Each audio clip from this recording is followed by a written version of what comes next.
Going live. We're live. Hello, folks. I just thought I'd pop on a few moments, as always, just to check that everything's working okay. I seem to be strangely out of sync while looking at myself there. I've had a few problems with the internet today here at the house.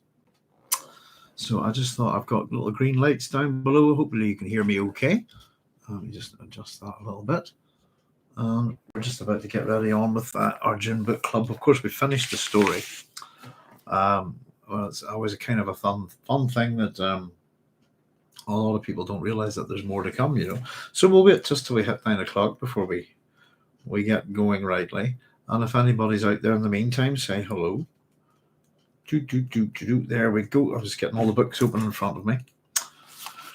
The book's still in one piece. There we go, page 533. And there's Chaya saying, Shalom Doc, great show last week. Thank you, Chaya. It's great to see you again. It's been a wee while. And there's Bojack Harkness saying hello. Hi, Bojack. Thanks very much for joining us. There's 9 o'clock, folks. So I will say hello to everybody out there. And thanks very much for joining us. Welcome to Doc Sloan's Science Fiction Station and our Dune Book Club. And we've finished the story, but we haven't finished the story. And I dare say before we even get going that, yeah, hopefully that I liked what you were saying, Chai, about what's the catalyst for Paul's behavior in the final chapter. It does leave us with a lot of questions, doesn't it? I think I'm, you know, and it is interesting that really the way this book works, you know, it's playing with us in all sorts of ways with time and so on and so forth. And a lot of people, I saw somebody read, you know, do a kind of I'm going to read Dune thing recently on YouTube. Excuse me. I think it's their thing that they read a book in a day, and I could tell that they stopped at Appendix I.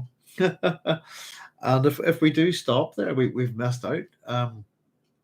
We've missed out in a big way.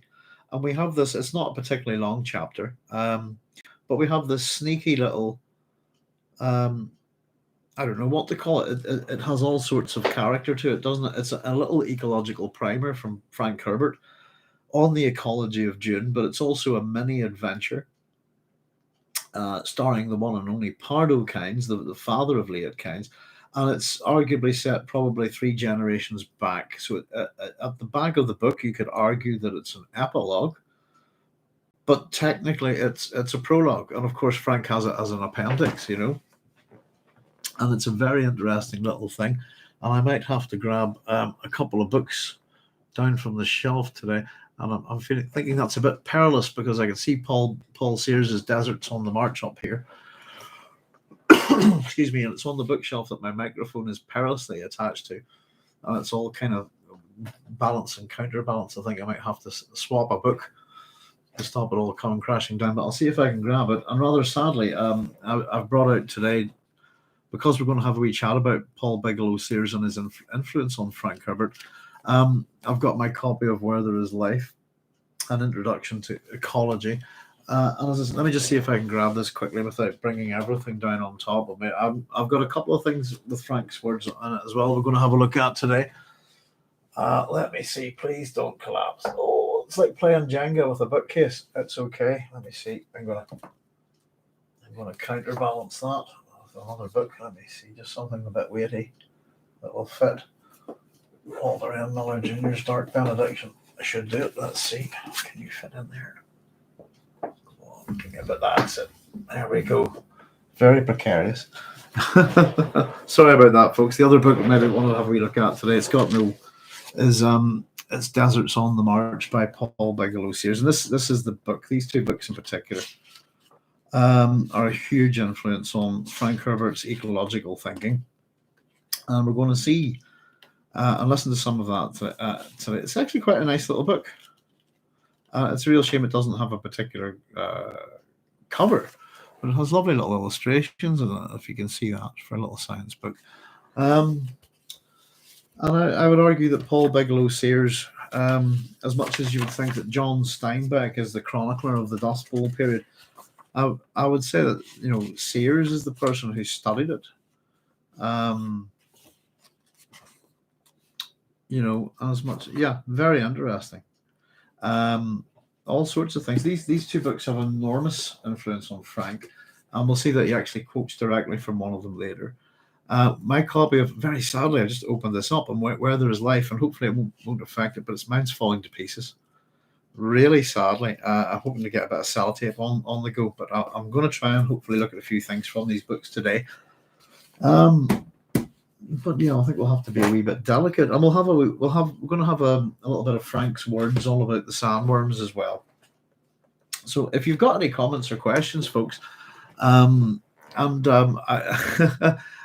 you were saying, great show last week, Chaya. Thank you very much. It was a bit epic, wasn't it? It was well over 5 hours. I think we were pushing 6 hours near the end, and so much to cover. And I think in particular we had a little bit of joy, sort of having a look at. I think finding something new with Casimir Fenring. Sorry. Just that idea of the no gene. I think that's very interesting. And we're not done with him, by the way. It's the interesting thing. As much as he's disappeared from our site, we're going to encounter him again in the appendices. So hopefully, folks, I've called it Chapter 49, Appendix I. We'll do an episode tonight. Appendix II is also going to merit its own. Oh, it's not that long, is it? Actually, sorry, I had appendix. We're going to do an episode on Appendix II, and there's quite a lot there. Appendix III and Appendix IV, I think we might be able to shove together, and then I thought that we might end. We've been kind of pouring through with the terminology of the Imperium as well, terminus est, if you like, and that will be us done. And I think, as Bojack's saying, that's when we hit the back cover, which is our goal, is to really check everything out here. If we jump off at this point in June, I think we've lost out. There's the girls of Bargain. And our house is a bit up in the air at the minute, folks, because we've had behind me, I've no longer got a whole building missing here, new doors and windows and so on and so forth. And we've been getting a lot of work done to the house, so it's nearly finished. So it's a good thing, which means hopefully within the next few weeks or so, you might actually see a nice bit of, depends on what time of day I record, I suppose, but you might see a bit of a nice view out the window, bit of an Irish view. But there we go. So let's have a look at Appendix I, the Ecology of Dune. And there's Cynthia saying, hello, Doc. Hello, all. Hi, Cynthia. Thanks for joining us. And Carlos Cresselli saying, hey, everybody. Hi, Carlos. Thanks very much for joining us. Good to have you here, folks. I suppose we'll just have a wee quick read through our epigraph. As usual, this one's different. This is the first time we have an epigraph in the book that's not by the Princess Irulan. And in fact, it's I quite like this. It's by Pardot Kynes, the first planetologist of Arrakis. And it says, beyond a critical point, within a finite space, freedom diminishes as numbers increase. And this is as true of humans in the finite space of a planetary ecosystem as it is of gas molecules in a sealed flask. The human question is not how many can possibly survive within the system, but what kind of existence is possible for those who do survive. And of course, as I said, it's by Pardot Kynes, Planetologist of Arrakis. Excuse me, my throat's a bit froggy tonight, folks. There's a bit of ego in that, I think. If we have to assume that there have possibly been other planetary ecologists, as the term would be,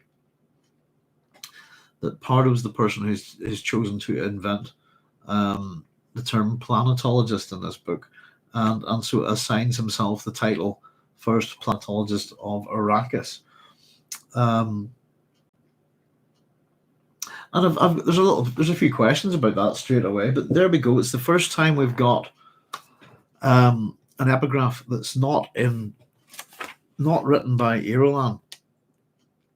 I would argue that the voice of Pardot Kynes throughout this chapter is in the authorial voice. Whether we call that the omniscient narrator or we call it Frank, it has the same language and tone and things like that, I think. So there's a little bit of ego here, I think. And I've also put the first Planetologist of Arrakis, and I've asked sort of why so late. And I've just asked, is this in reference to the term planetologist instead of ecologist, which I think it probably is. And as we're going to get a lot of, I suppose, lessons through the narrative here. But beyond the gist of this epigraph, basically, beyond a critical point within a finite space, freedom diminishes as numbers increase. So this is true of humans in the finite space of a planetary ecosystem. We could look at it in terms of overpopulation. And he compares it, he uses the simile as it is of, uses the metaphor as it is of a gas molecules in a sealed flask.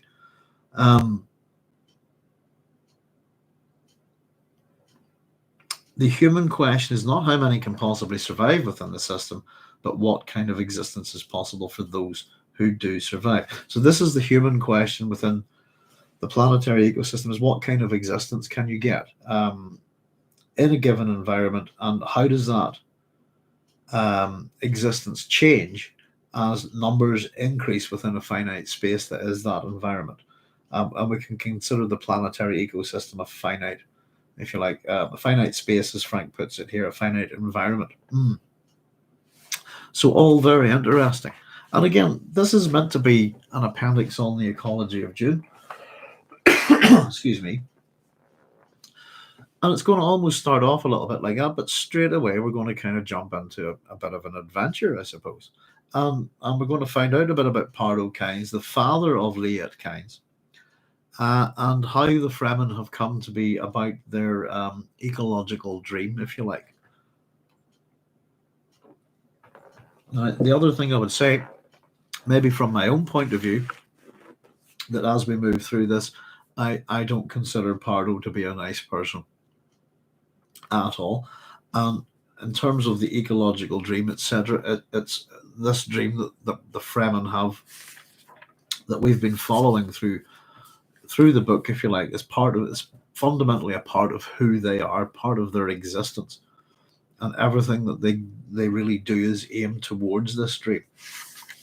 I suppose we're going to see that this is someone else's dream, and that they're just tools in that. And I think how Pardot looks at people is a bit slightly shocking, I think. But let's pile into it, folks. Let's see. And again, if anybody's got any wee questions or comments, fire away. I'd love to hear them. So off we go. The effect of Arrakis on the mind of the newcomer, that's us, the reader, hopefully as well, is usually as that of overpowering broken land. The stranger might think that nothing could live or grow in the open here. This was the true wasteland that had never been fertile and never would be. Just in terms of those statements, never been fertile, I've put no. Pardon me, never would be, I've also put no.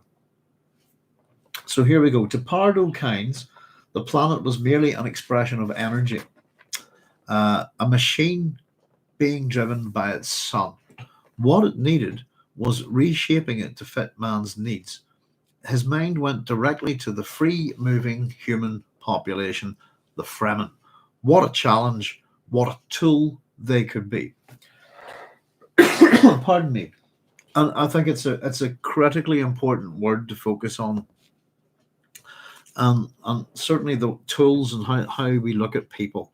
How the Atreides look at people, I suppose, is in a very similar way. That the Atreides are after fighting men, but the fighting men are tools for the Atreides to gain their means. We're going to see that it's the same thing with Pardot Kynes here, that the Fremen are a means to an end, and he sees them as a tool, and that they are agents, I suppose. Geomorphical agents is a nice way of putting it. You know, China says yours says barren land, not broken. Oh, we get loads of these things. Let's check. Barren land. Yeah, mine says that too, Chaya. Hang on, that's me. Let me see.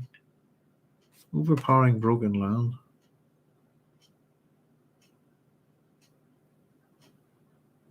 Yeah, that's my head. I've done that.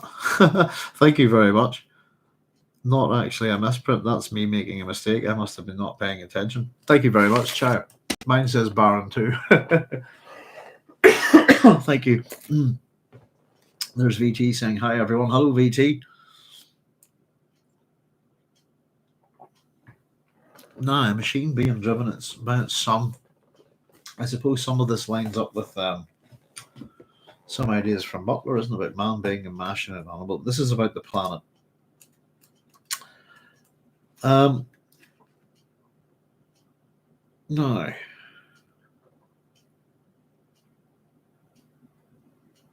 get a little bit, just to give you a wee bit of information here from, hopefully I can find the right kind of stuff here. And this little book's falling apart, I'm afraid. So bear with me if I'm being a wee bit delicate. Interestingly enough, Paul Bigelow Sears, folks, if you might have looked at my PhD videos, he's kind of interested in Darwin and Lamarck and this kind of thing. And he's also well aware of Samuel Butler. Very interestingly, and I think Samuel Butler might even be quoted in this book. And there is a direct connection between Frank Herbert's work and the works of Samuel Butler and Paul Bigelow Sears. Now, bear with me a wee second. And it's interestingly enough, it's to do with, there's some of this is to do with, yeah, Samuel Butler's mentioned in this book, by the way. I'll come back to it in a wee second. Let me see. I've booked my Systems of Energy. This is from this chapter. Oh, goodness, this wee book is falling to bits. That's real sadness to me. Let's see if I can repair it. It's in pretty good nick, otherwise it's the glue's gone in the book. Just to give you a wee bit of an idea, just to get you a sense that these ideas come from this book, and this is the book Where There's Life, which is where are we? This is book's 1962, and contains some of the stuff. Again, we've got now Deserts on the March is much earlier, but just to you get a sense of this. This is when Stephenson's first crude steam locomotive was moving along its wooden track. The inventor asked one of his companions what was driving it. Your engineer from Newcastle, I would say. Wrong, replied Stephenson. The sun is driving it. I suspect that many millions of us who race the roads in our automobiles have not yet grasped the meaning of this simple sentence. Most of the mechanical work of the modern industrial world is done by energy stored in fossil fuel. Other power comes from water lifted aloft by solar heat, dropped on high elevations and harnessed as it flows downward to the sea. More than this, all the activity of most living organisms, plant or animal, derives from the sun. The details of this process are infinitely complex. It goes on, I suppose, the various forms of dynamic radiant energy move from regions of high potential to those of low as heat radiates from a hot stove into the corners of a cold room. In our solar system, the sun is the center of high potential. In consequence, the relatively cold Earth receives its share of solar energy. So these are ideas that Sears has and discusses. A machine being driven by its sun. And the ecological language in this chapter is similar to Sears, I think, very much so. And I suppose it's not necessarily that it's really just taking these ideas, isn't it? Excuse me. Where There Is Life, an Introduction to Ecology. I mean, this is a later book. Deserts on the March is the one that I suppose is really influential on Herbert. And again, this stuff's pretty interesting. Sears is a very good communicator, I think, of ecology and its problems at the time. And again, if we do think that ecology is, in a sense, a reasonably you could argue it's possibly one of the oldest sciences, couldn't you? But where it's at the minute, I'd say in terms of modern science, it's quite a young thing. You could argue that ecology is the subject of Hesiod's works and days, isn't it? The law of the study of your household. It's a book. It's often accompanied with theogony and is sort of advice on how to look after your home. There's Rolanda Sada saying, howdy Rolanda, how you doing? Or Rolando, sorry. Howdy Rolando, how you doing? Thanks very much for joining us. So that was just a wee bit from Where There Is Life. Of course, as I said, the machine being driven by its sun, we're going to get a lot of these sort of ecological ideas here. What a challenge, what a tool they could be. This is the Fremen. An ecological and geological force of almost unlimited potential. So we get, we're told that Pardot Kynes is a direct and simple man in many ways. And we get essentially his plan here. I've broken this up as sort of steps A to D, or Pardot's plan, and then sort of steps E to H as I've written them in this paragraph, are his goals, if you like. But let's have a wee look at his plan. I suppose we're getting into the sort of the meat and bones of this, really. But the thing that's continually pressed here, by the way, is that he's an obsessed man. He's kind of an innocent in a funny kind of way, though I think the way he's presented that's a paradoxical statement. I don't think he is at all. But here's his plan. So he's going to use the Fremen. He's a direct and simple man in many ways. How so? Because here's his plan. One must evade Harkonnen restrictions. Okay, excellent. Then one must, and this is where it gets a bit strange, isn't it? Then one marries a Fremen woman. That's step 2 of his plan.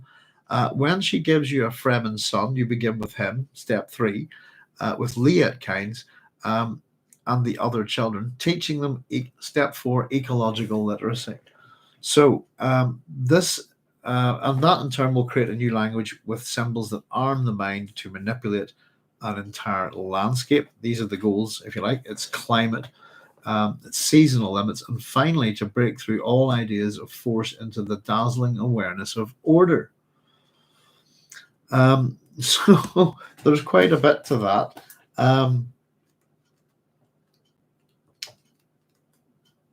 Again, just to give you a wee sense of the language and the topics that Herbert's talking about, as we hit chapter, just to give you the chapter titles of Sayre's work.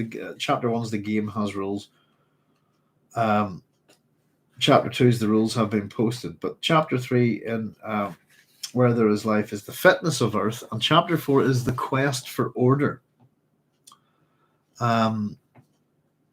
Into the dazzling awareness of order. This is the goals here.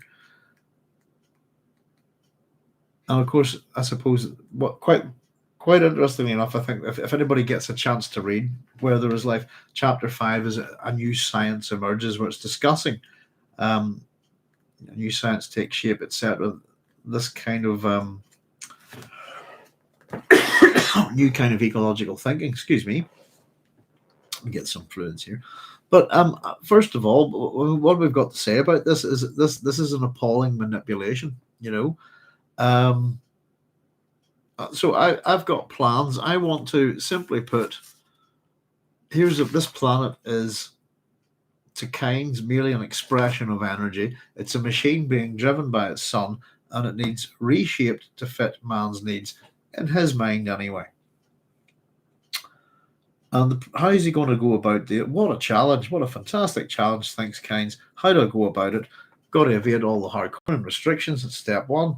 Step 2, marry a Fremen woman. Step 3, impregnate her, have a son, and then educate that son with the other local children. So it's it's a bizarre thing to think of, isn't it? And this there's got to be easier ways of achieving your career goals than marrying a local woman. But this is Kynes' long-term thinking here. But it strikes quite bad of already using, to the point of having a child.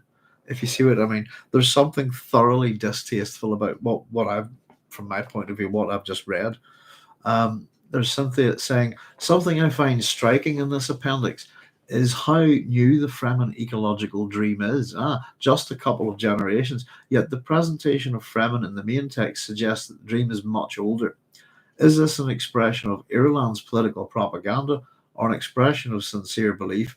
What I believe now is what I've always believed. It's a very good point, Cynthia. you do get a sense that the Fremen have been at this for a very, very, very long time. I think when he sort of, well, I think there's some clues to it in this chapter. We sort of get almost a sort of a chorus of the Fremen in a way whenever they're deciding what to do with them. The mad talk of paradise, this kind of thing. It's possibly, certainly, I imagine, a dream that the Fremen might have. But yeah, I'd imagine, as you say, they should have only been really going about this a couple of generations. So I would agree with that. The question, once again, is who's writing this? And I have to consider, I still like to consider that regardless of who we think of being the author of our little epigraphs all the way through, or in this case, we've got Pardot Kynes as an author. It's the first time we've got a different author. I still think of the work as Dune as being ultimately the work of someone within the Dune universe, and how the book is pieced together as well is part of the presentation of these stories that have happened long in the past. And yeah, it's a tricky one to figure. I think what Pardot fundamentally as well represents Western man and his thinking, and his ecological thinking in particular as well.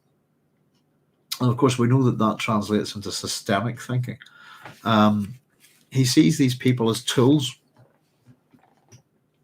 to be used to reshape this planet to fit man's needs. Whose needs really? Well, whatever that would be that Pardot decides, I suppose. But ultimately, I think it must be the Imperium's needs.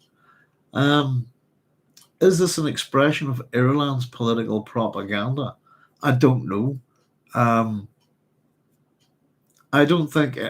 I still think that whatever Ireland writes doesn't get past the Atreides censors, if you see what I mean. Ireland's political propaganda is Atreides propaganda, I think. Or is it an expression of sincere belief? See, I get what you're trying to say. What I believe now is what I've always believed. Yeah, are we getting the reality of it here, and the way it's presented in the story is not quite true? Is it Ireland's writings that create that suggestion? And again, that her literary aspirations, if you like, I suppose. I wouldn't consider being a historian quite the same thing as having literary aspirations. But some historians write in quite a literary way, I suppose. But I don't know. I think let's marry a Fremen woman, get her pregnant, and there's things that have happened within. It's a kind of marry a local woman to infiltrate a people. We've had problems with that in the UK with undercover policemen, infiltrating groups and getting involved with people and having children by them and doing this kind of thing. But it's a very and as much I don't think I think the way we look at the police about that kind of action by the police in the UK anyway is severely frowned upon. I think it's pretty disgusting, to be honest, isn't it? It's a very similar thing, isn't it? I'm going to form a relationship with a Fremen woman, impregnate her, and that way I can infiltrate these people. It means that ultimately the mother of Leah Kynes is a means to an end to Pardot Kynes. And I wonder how much that's a very strange attitude to have, I think, regardless of your position in this Imperium. And we're going to be told it's to do with his single-mindedness, this kind of thing, isn't it? But there we go. His goals really are to create a new language with symbols that arm the mind to manipulate an entire landscape, its climate, its seasonal limits, and finally, to break through all ideas of force into the dazzling awareness of order. And again, it's a major sort of aspect of Sears's work. I suppose I just managed to grab this off the shelf. I know that there's loads. Pretty much we're reading this man quite a bit. Oh, the other wee quick thing, I suppose, about what he says about Butler here. Let's have a wee look. Excuse me. No, to me, the whole Butlerian jihad thing's become a bit silly. I think Frank Herbert, as much as he used Butler's name, really didn't want to know. I think he was quite deceptive in wanting people to know how many of Butler's ideas he lifted from Dune. And I think Brian Herbert's work has gone to the point of creating a fictional reason for the Butlerian jihad rather than assuming that the actual literary historical thing is carried on from Erewhon, if you see what I mean. But simply put, the question is, if Herbert's reading Sears, does he know Butler, vice versa? And the answer is yes. So this is just excuse me. This is just briefly for a bit of fun, folks, linking it to Samuel Butler. This is from Where There Is Life. Just a wee quote while we remember. Page 181 to 182. Let's see. Every bite of a great power scoop, every snorting push of a bulldozer, every pipe pouring waste into once clear streams, every stack belching flames into the mushroom cap of unclean air that hovers over our great centres is testimony of man's growing power to change his environment. The resulting flow of consumer goods has been accepted as our measure of economic health. With the plethora of food and fibre made possible by working diminishing acres under forced draft, the problem is no longer how to produce, but how to stimulate consumption. That truly beautiful mechanism, the automobile, now engages a substantial part of our labour force in its production and in serving its various needs. Whether or not it is made to last, fashion dictates that we must be ready to discard it as a child does a plastic toy. In use, it alternates between clogging the lines of transport and acting as a deadly missile. Who is master, man or machine? Was Samuel Butler prescient in suggesting how easily man might become the slave of his own creations? And there you go. Very interesting to have the author of the books, I suppose, that are really influenced Frank Herbert's thinking, discussing Samuel Butler. And as I said, Where There's Life is a later book. So this would line up with the publication of Dune in terms of years, I think. I have publication date of 62. It also discusses Silent Spring. So it's it's discussing the books that are contemporary to that. But as I said, the real influence, I think, is Deserts on the March, which is a much, much earlier book. And yeah, you learn quite a bit from Mr. Sears, I think. His books are still in print. I have a couple of other wee sort of books on ecology to mention tonight, folks. So there we go. Well, there's Pardot Kynes' dastardly plan, if you like. It's not that dastardly, but pardon me. This planet needs reshaping to fit human beings' needs. I'm going to do that. I'm going to use the Fremen to do so. And I'm going to use them as tools for ecological and geological force of almost unlimited potential. And he's going to ingratiate himself by marrying one of the Fremen women and having a Fremen son. So here we go. Here's some of Pardot Kynes' words. There is an internally recognized beauty of motion and balance on any man-healthy planet. You see in this beauty a dynamic stabilizing effect essential to all life.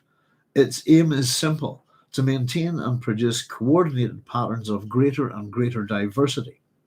Life improves the closed system's capacity to sustain life. Life, all life, is in the service of life.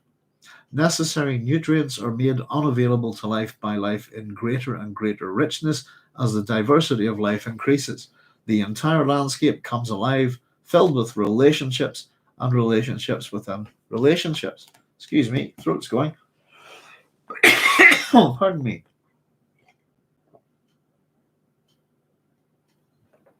Now, as far as I'm concerned, I'll just say a wee thing, folks, and then I'll catch up with your comments. If you know Frank Herbert's work well, if you know his authorial voice, Pardot Kynes here to me is the same authorial voice that the God Emperor has. That's throughout the book, and it's very much, if you see it, I mean, whenever we talk about that being missing in other books from outside of, I suppose, Frank's work within the Dune universe. But it's here as well, and as I read it, I get the same sense of somewhere that there's an omniscient author at work here, and I'll call him Frank if you like. But Pardot's voice is the same, if you see what I mean. It's the same voice here as the God Emperor's voice, which is also an educational voice in some ways.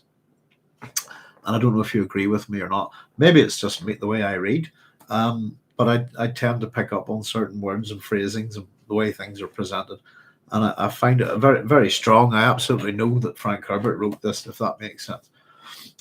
Let's just have a wee look at your comments. Bojack saying, this is another example of following a person with good intentions to no good end. It is indeed. And of course, the funny thing is the way this ends. The very last statement of this appendix is until the day his planet was afflicted by a hero. And that's Pardot Kynes. This is the Fremen being afflicted by a hero. You know, and Leat will become a hero to the Fremen and afflict them as much. The only thing is that we'll consider Leat, I suppose, a proper Fremen, though we'll sort of, in a funny way, he isn't. I suppose it depends. Yeah, it would be interesting to think about that in terms of genetics and what's presented in Dune, because the Fremen to a degree are almost Lamarckian, I think, rather than, if you know, example of Darwinian evolution. There's Lord Crunk saying hello, Lord Crunk. But yes, indeed, and you know, in terms of this man as how he presents, if you like, fundamentally he's a scientist. He's going to be presented as, but we've just got his thinking there. I don't think it's very nice. It's very matter of fact, business-like, and it uses people. And we're going to see. I mean, how far that goes, Bojack, we're going to really see in this. This chapter, I think, should leave us with a real bad taste in our mouths, to be honest with you. Now, of course, the dazzling awareness of order, as we were talking about.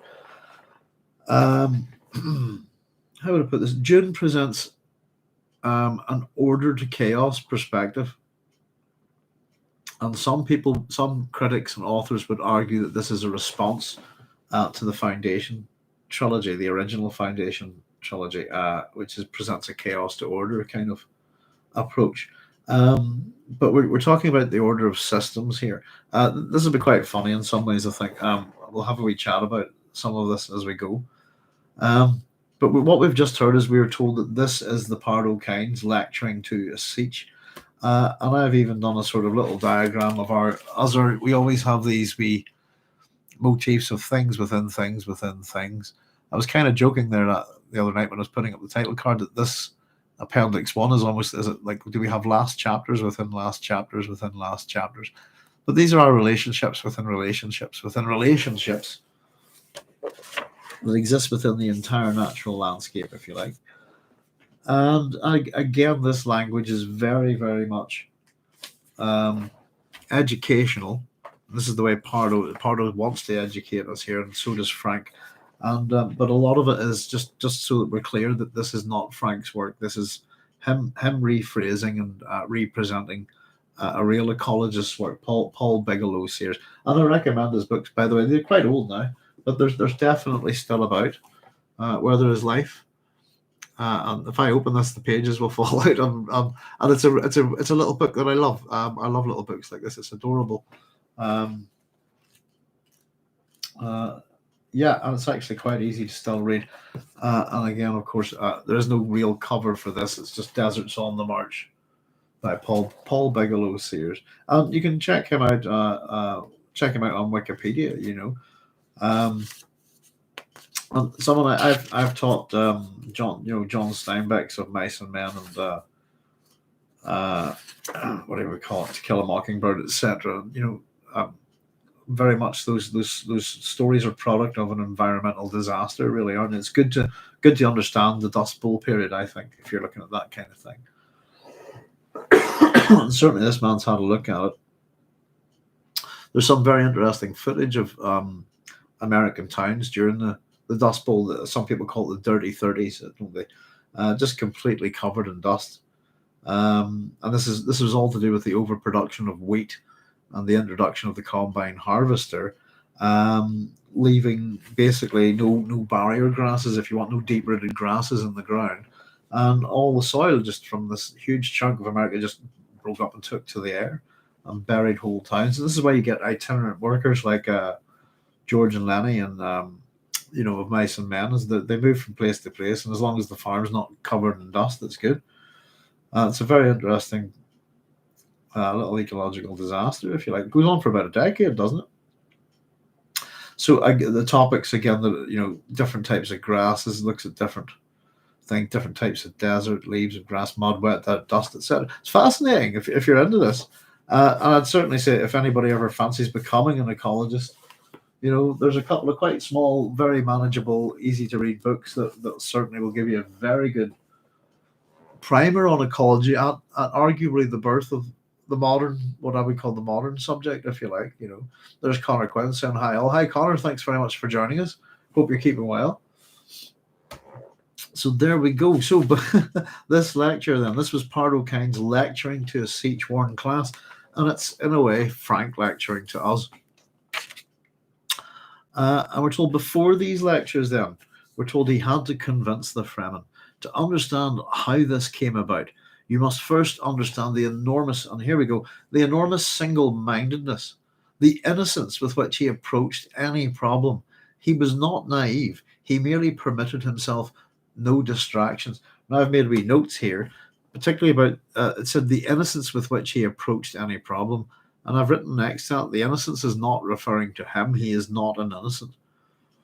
And we're about to find that out.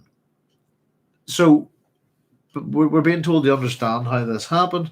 We have to understand that this man is enormously single-minded, and he's a bit innocent about how he goes about things, a bit naive. I could be a bit like that sometimes, I suppose. I'm I'm sort of person that would quite happily talk about any topic in a reasoned manner and do so, but often don't realize that other people are very much not happy with it. And I would just blissfully chat away while offending a whole room. I wouldn't worry. It's something I don't consider really. I think that people should be able to have grown-up conversations about pretty much anything. There we are. So, no distractions. Basically, he's blind. We could take that in other ways, that he's blind to everything else except his dream. He has a mono vision. So here we go. Again, this little bit of the adventure goes. So we're told that Pardot was exploring the Arrakis landscape in a one-man ground car one hot afternoon when he stumbled onto a deplorably common scene. 6 Harkonnen bravos, as we're told, shielded, fully armed, had trapped 3 Fremen youths in the open behind the shield wall near the village of Windsack. And to Kynes, it was a ding-dong battle. I like that. It's very, what did you call him? Leslie Phillips, isn't it? It's right. Ding-dong. That's an interesting phrase to use. It was a ding-dong battle, more slapstick than real. Until we're told that he focused on the fact that the Harkonnen intended to kill the Fremen. By this time, we're told that one of the youths was down with a severed artery, and 2 of the bravos were down as well, but it was still 4 armed men versus 2 striplings. Excuse me. Now, Pardot Kynes, we're told, wasn't brave. He merely had single-mindedness and caution. So that's just a repeat of that. That's being emphasized in there for us, isn't it? And caution, as we'll all know, is an Atreides trait, isn't it? But single-minded is the second time we've heard that. Innocence, caution. But so here we go. He wasn't brave, merely had the single-mindedness and caution. The Harkonnens were killing the Fremen, destroying tools with which he intended to remake this planet. They're breaking his tools. And it's bizarre that he's not going to help these people out of a sense, I don't know, this is what I get out of it, is that it's not out of a sense of humanity. It's that these people, these tools, are essential to his work, and that's why he intervenes. because the more of them there are, I think the easier his work will be. So destroying tools with which he intended to remake this planet. He triggered his own, here we go, wee bit of an adventure, a bit of a scrap here. He triggered his own shield, waded in, and had 2 Harkonnens dead with a slip tip before they knew anyone was behind them. He dodged a sword thrust from one of the others, slit the man's throat with a neat entreseur, left the remaining bravo to the two Fremen youths, turning his attention to saving the lad on the ground, and save the lad he did, we're told, while the 6th Harkonnen was being dispatched. Now, here's a pretty kettle of sand trout. Very good. So he's a bit vicious. We've got 6 dead Harkonnens here. And just for anybody who wants the slit the man's throat with an entreseur, I didn't think this was a fencing term or anything, but entre is between in French, and tisser is weave. So to weave between is what I'm assuming that means, some kind of weave between a blow.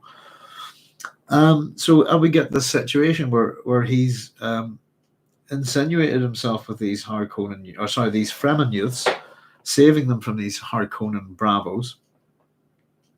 And of course, we're told that here's a pretty kettle of sand trout. The Fremen didn't know what to make of Kynes. They knew who he was, of course. No man arrived on Arrakis without a full dossier finding its way into a Fremen stronghold. They knew him. He was an imperial servant, but he killed Harkonnens. And the adults, we're told, might have shrugged and with some regret sent his shade to join those of the 6 dead men on the ground. But these Fremen were inexperienced youths, and all they could see was that they owed the imperial servant a mortal obligation. He saved their life. So we're kind of getting the sense here that what we're being told is that if this was an adult group of Fremens, they would have thanked him very much for his help and killed him. Sent the shade to join those with some regret. Sorry, but they would have done it for the greater good of the tribe, wouldn't they? For the Tao of the tribe. But these guys are youthful Fremen, they're inexperienced, and so they see that they owe him for saving their lives. So we're told that it was Kynes wound up 2 days later in a siege. They looked down on Wind Pass. To him, it was all very natural. He talked to the Fremen about water, about dunes anchored by grass, about palmeries filled with date palms, and about open quanets flowing across the desert. He talked and talked and talked. There's that motif again. All about him. I think this is quite funny. I've been in sort of in a situation like this a couple of times. All about him raged the debate Kynes never saw. What to do with this madman? And I've put this as just questions and answers and questions here from the Fremen. So, what do we do with this guy? We're told that he knows, from their point of view, he knew the location of a major siege. What to do? What of his words? This mad talk of paradise on Arrakis. It's just talk. He knows too much. He killed Harkonnens. With the but there. What of the water burden? Question. Well, when did we owe the Imperium anything? He killed Harkonnens. Anyone can kill Harkonnens. I've done it myself. So, pardon me, you can have a bit of banter going back and forth here between the Fremen, the grown-up Fremen, if you like, as to what to do with this man, and should we kill him? What should we do? And we're getting this mad talk here. Paradise on Arrakis. Water, etc. Palmeries, dunes anchored by grass, open quanets, etc. He's feeding them the dream, isn't he? Carlos Crucetti saying, sounds like the Fremen were lucky he saw them as useful for his purposes. Yes. Well, it's a good point to make, Carlos, because if we find out very shortly down, wee bit down the road, he kind of considers the worms and do I need to kill them? And he comes up with how to kill them very quickly. So yes, indeed, I think if the Fremen were in the way of Pardot's ecological dream, I think, yeah, he would consider finding ways to wipe them out.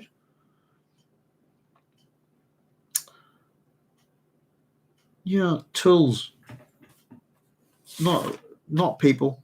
Again, it's the way he looks at. I think just something to be used. A tool's a thing to be used, isn't it? You can look after your tools and things like that and respect them to a degree, but they're, that's what they are. They're tools. They're things to be used to achieve your goals or to, this kind of thing. So, and again, but what of this talk about the flowering of Arrakis? So paradise, open water, the flowering of Arrakis is the way it's put. Very poetic, very simple.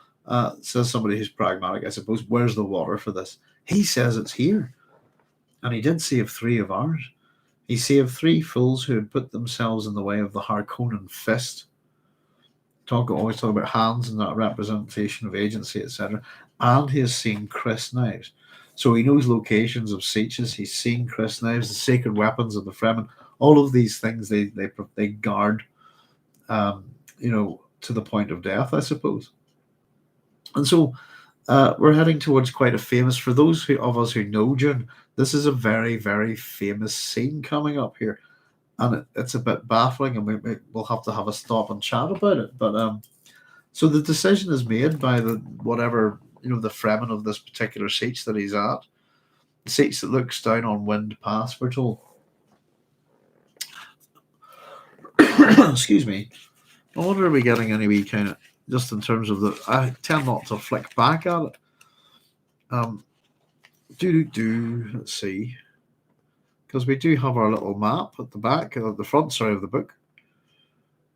False wall. Wind Pass, there we go, the false wall. Yeah, it's all there. So we can follow these wee things on the map, I suppose. So here is that they decide that they're going to bump him off, basically. We're going to kill this guy. It's the necessary decision was known hours before it was voiced. The Tao of the siege, the way of the siege, if you like, tells its members what they must do. That's their law. They have to follow it. Even the most brutal necessity is known. And we're told an experienced fighter was sent. This is Uriat. With a consecrated knife, prepared for a religious reason, if you like, to do the job. Kynes, doubtful he focused, we're told it's doubtful that he focused on his would-be executioner. He was talking to a group that was spread out around him at a cautious distance. He walked as he talked, a short circle gesturing. I've written down there, it's like a peripatetic teacher, isn't it? Spread out. Sorry, he was talking to a group spread out around him at a cautious distance. He walked as he talked, a short circle gesturing. It reminded me of Archimedes for a moment. So peripatetic is kind of a teacher who walks and talks, if you like. Here's what he's saying: open water, walk in the open without still suits, water for dipping it out of pond. Portugals. Portugals are oranges, as we're told. It comes from the word Portugal. Is it anything in the back of the book here? Let's see. Portugals just says oranges, but yes, indeed. Portugals. The knife man confronted him, and Pardot Kynes simply says, so this guy goes, aha, and he goes, remove yourself. That's it. And we're told, went on talking about secret wind traps. He brushed past the man. Kynes' back stood open for the ceremonial blow, and it doesn't come. We have simply put what I've called now the suicide of Uriat. Let me just get this part of the book open. We can find where we're at here, folks. No, and it is a strange thing, isn't it? Let's have a wee chat about this. Here we go. What went on in the mind of his would-be executioner cannot be known now.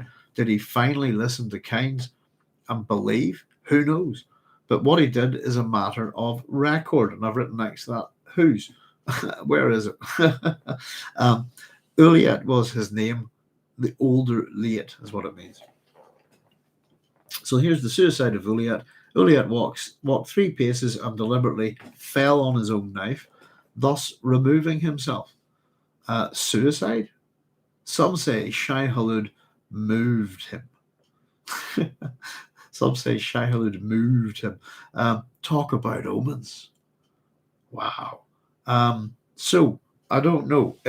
We were talking about this before. I don't know what you guys think. For someone to just kill themselves like this is pretty unbelievable, and it's one of the things in Dune that messes with its how would we put it? Its verisimilitude, its sense of reality that we, even as we can take away our suspension of disbelief, all of this kind of thing.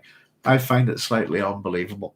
And then when I was talking about this recently, we've had a bit of nuttiness here, as usual. Goodness, our house has got, we've 3 shots through our window up at our other house lately. There's been a bit of nuttiness here over the last few years with the anniversary of Northern Ireland.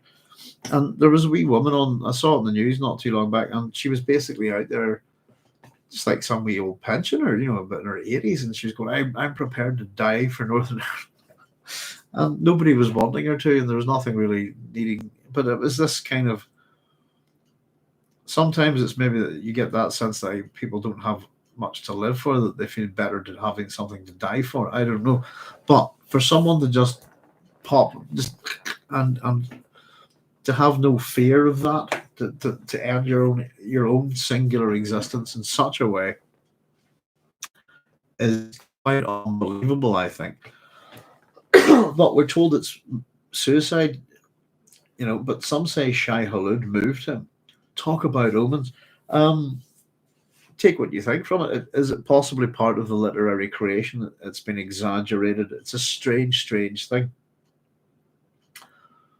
I like to think of it as possibly that the thing that gives me more, kind of brings the reality back to it, because they're asking why did he do this. I like to imagine that Uliet tripped. Excuse me for saying this out loud. I like to imagine he tripped and fell on his own knife. And that would make more sense.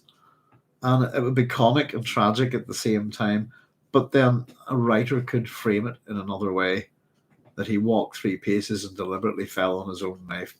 Some say Shai-Hulud moved him. I don't know.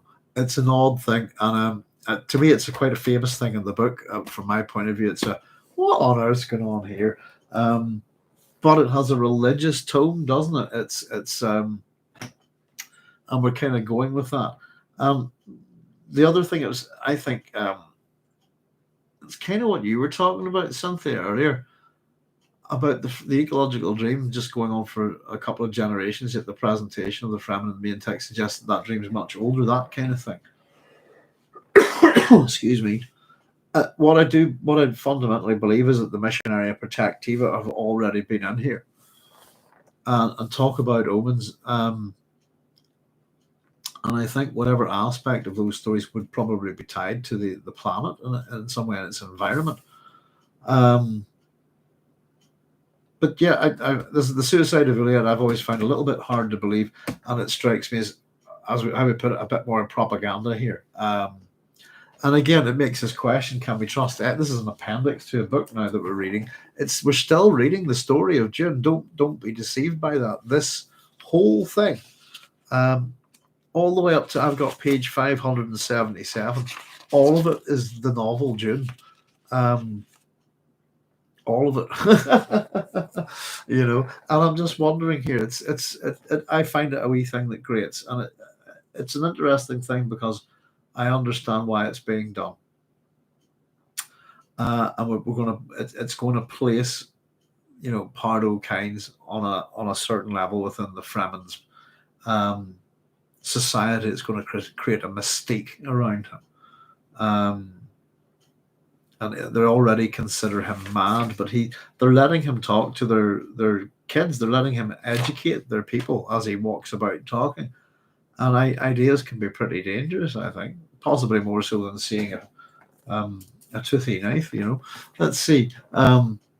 Cynthia says speculation here. Oh, hang on, let's see. Yeah, speculation here, but Uliet's consecrated knife may have been drawn with a promise to finish the mission or die. That's a good idea. Very good. Something it speculates all we can do. So when Uliet knew he would not kill Pardot, he only had one other option. Very good. Mine's a bit more kind of Monty Python, isn't it? Mine's a bit more comic, but it would be so much. It would lend so much more to this if the reason was believable. Again, he's left it to our imagination, I suppose. Did he finally listen to Kynes and believe? Who knows? Remove yourself. There's another possibility, though I doubt it. But we don't know much about Pardot Kynes before he gets here. Remove yourself. There's the possibility. Is it voice? There we go. That would make more sense to me. Your idea equally, the idea that it's a holy knife and it must be used, and if he can't use it on this guy, he'll have to use it on himself, or the idea that it must be used by somebody. There we go. Three fun ideas of why Uliet kills himself. But it is. I find it's one of the things that's just a wee bit. And it's a fascinating little part of the story as well. Talk about omens, superstition, myths, legends, these kind of things. And here we go. And I'll show you how I've done this in my notebook, folks. And we should really be considering what we've just read here at this point. From that instant, Kynes had but to point, saying, "Go there." Entire Fremen tribes went. Men died, women died, children died. But they went. And here's my we've got Uliet. I've got a little skull for Uliet, rest in peace. There we go. That's where I've gone with that. Rest in peace, the Fremen that did what the men, the women, and the kids. Rest in peace, the tools of Pardot Kynes is what I've put it. And we have to assume that Fremen tribes went, men died, women died, children died. Possibly assuming that entire tribes get wiped out here. Go there and do that, and they do. They do what he wants, and they get killed. And this is the thing. It's the little people, isn't it? Once again, I don't know really. Whenever we get through, sort of past the God Emperor, and I think pretty much at that point the Fremen are gone. And as much as we all admire the Fremen, think of them as a very, I think, fascinating culture presented in this book. Ultimately, you've got the position that I think we should have in this book is that we should pity them. We should feel sorry for them, and part of it is their susceptibility. It's not just that everybody else is really bad, that kind of thing. It's part of it, I think, is that there's a susceptibility to the Fremen for omens, superstitions, etc. And because of that, it certainly represented people that would be very easily manipulated by, for example, Pardot Kynes here, the Bene Gesserit with their missionary protectiva, being an absolute wahave to them, And I think we see that it is ultimately. Fremen began, we're told so men died, women died, children died, but they went. And this is for a dream. And we're told Kynes returned to his imperial chores, directing the biological testing stations. These can be a bit of a mystery within Dune as well. Though, of course, we have the term biological testing stations here. 17. Let me just check. Other points to the botanical testing station period, isn't it? I'm assuming it's just a synonym, really, or that they're synonymous to the same thing. So, but it's always reminds me on that great Torquemada, off he goes. I will contemplate your deaths, sometime. it's just whenever, off he goes back to his imperial chores, directing his biological testing stations. And now we're told the infiltration begins. So it's funny that we think of things within things. So we've got Kynes infiltrating the Fremen, and then we're going to get the Fremen infiltrating the system. And now Fremen began to appear amongst the station personnel. The Fremen looked at each other. They were infiltrating the system. a possibility they'd never considered.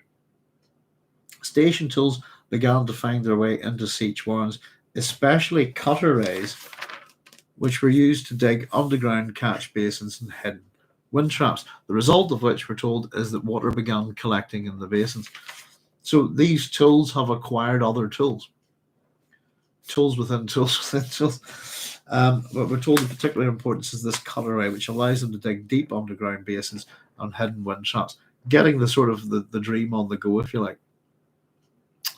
The result, water began collecting in the basins. The Fremen, we're told, became apparent. It became apparent to the Fremen that Kynes was not a madman totally, just mad enough to be holy.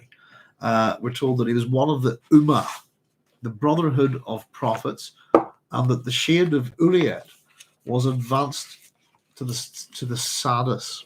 Now, this kind of is reminiscent of Paul and his father, if you like, relegation, and it happens with holy figures, if you like. But the idea of the shade being advanced, people being promoted within within their holy status, if you like, I find quite amusing. Now, let's quickly just check the back of the book here. I think we've probably looked at these terms before. So Ummah is one of the Brotherhood of Prophets. This is from the terminology of the Imperium, a term of scorn in the Imperium, meaning any wild person given to fanatical prediction. And of course, Shade of Uliet is advanced to the role of Sadis. He gets a promotion in the afterlife,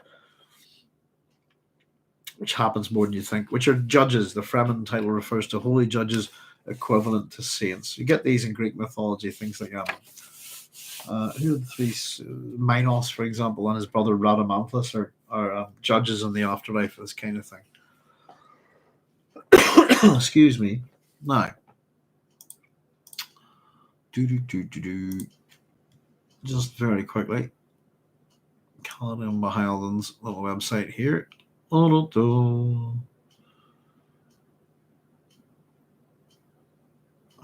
have anything on Sadis there. Ummah, just with Khaled's web page there, one of the Brotherhood of Prophets, a term of scorn in the Imperium, meaning any wild person given to fanatical prediction, is the bit from the terminology. But he's also got here that in Arabic this term means nations or peoples. There we go. So the throng of heavenly judges. I'm trying to remember who's the third one. There we go. It's in Greek mythology. It's Minos, Radamanthus, and Aeacus. Even. Sorry, apologies. And they're the judges of the dead. Two of them are brothers, aren't they? Of course, Radamanthus and Minos are brothers. So yeah, imagine I would go with the Greek stuff. Imagine something similar like that, and they're mythological and developing mythological stories, if you like.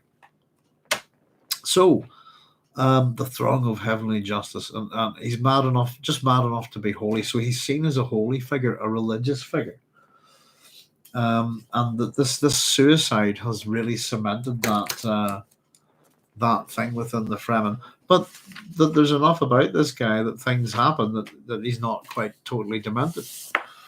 Carlos Cosselli saying that there's certain sects, Muslim or Sikh, where a knife cannot be sheathed once drawn until it's blooded. That's right, Carlos. It's the same with Gurkha Kukri, I think. Knife is meant to be has to be blooded before it's sheathed. I think you're not supposed to draw it unless you're going to use it. That kind of thing. But yeah, it's a common thing.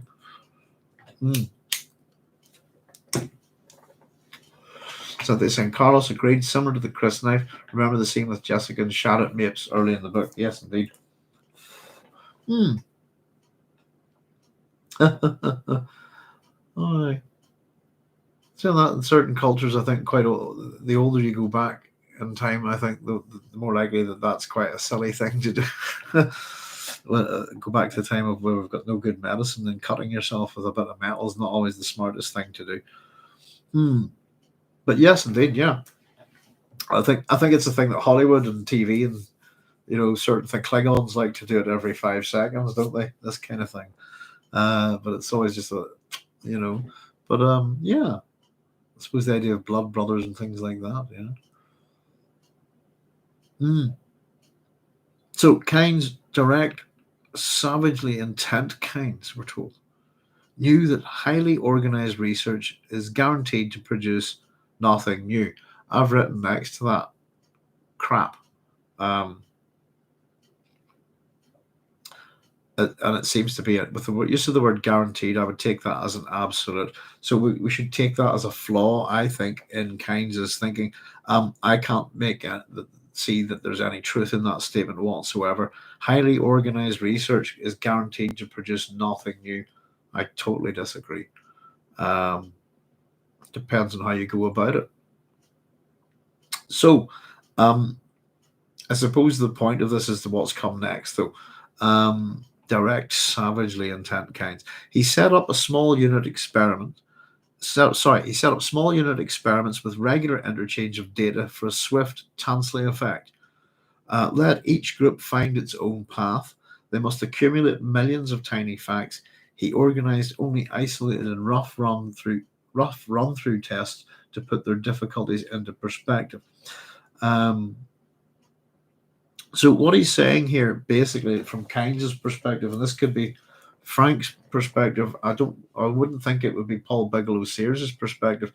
First of all, is that highly organized research is guaranteed to produce nothing new. It's not true, but the idea is that if you're doing work all the time in a lab, interacting with the same people, nothing new is really going to come along. So the idea is to set up lots and lots of different small experiments, if you like, where people work and have a regular interchange of data, but they work alone and separately. It's almost like how terrorist cells would work, if you see what I mean. Small units interchanging information, but maintaining their independence. Let each group find its own path. They must accumulate millions of tiny facts. He organized only isolated and rough run-through tests to put their difficulties into perspective. So the Tansley effect, done a wee bit of this in the old PhD, excuse me, is named after Sir Arthur George Tansley. And his dates are 1871 to 1955. Check him out on Wikipedia. He's a fascinating guy. Hang on. No, not the place. Arthur Tansley. There he is, English botanist and pioneer in ecology. 1871 to 1955. He's a pioneer in the science of ecology. So the Tansley effect, this idea of setting up small experiments, etc., is Herbert kind of making a little nod here to George Tansley. So what you would call a pioneer in the science of ecology. And he founded new phytologists, set up a bunch of journals in the Journal of Ecology, etc., etc. He's a fellow of the Royal Society, made a fellow of the Royal Society in 1915. He was knighted in 1950.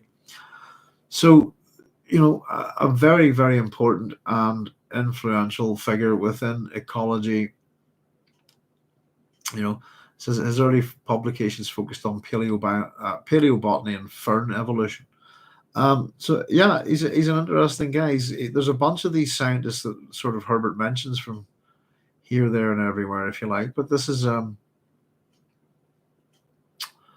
my understanding is his stuff's still in print, etc., still being used. So there we go. This is a particular nod to Sir Arthur George Tansley. The Tansley effect is the idea of creating small independent experiments, if you like, getting out of the lab, this kind of thing, into the world.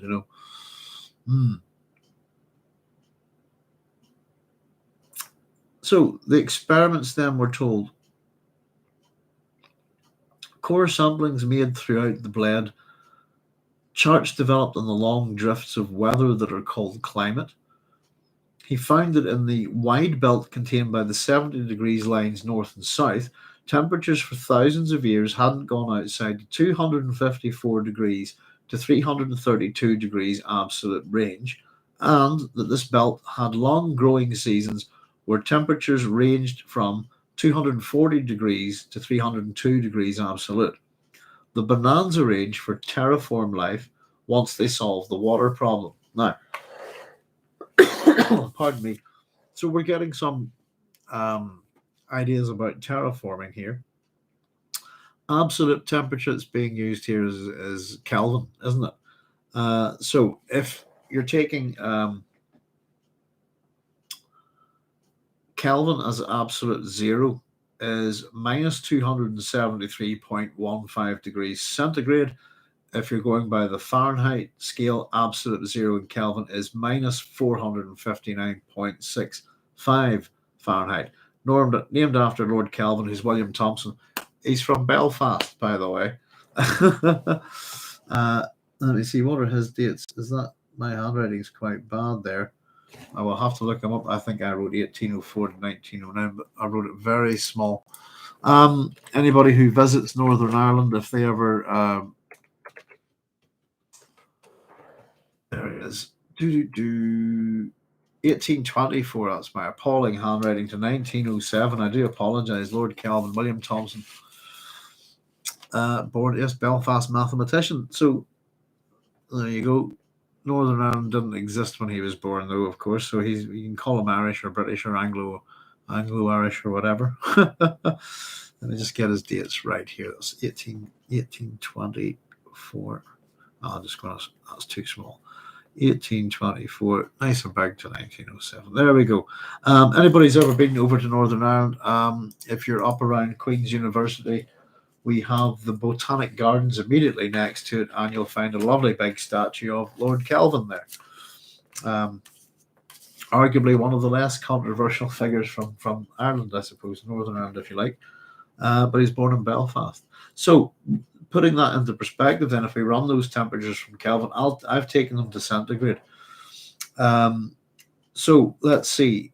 The temperatures for thousands of years hadn't gone outside the 254 degrees to 332, that's from minus 19.15 degrees centigrade to 58.85 degrees centigrade. So call it sort of in the range of minus 20 to 60 degrees centigrade. We're getting the climate here of the planet, if you like. The belt had long growing seasons where temperatures ranged from 284 to 302. So the long growing seasons, that is from 10.85 degrees centigrade to 20.85 degrees centigrade, roughly 10 to 30 degrees, call it. And Frank refers to this as the bonanza range. It's the bonanza range for terraform life. I've never heard it called that before.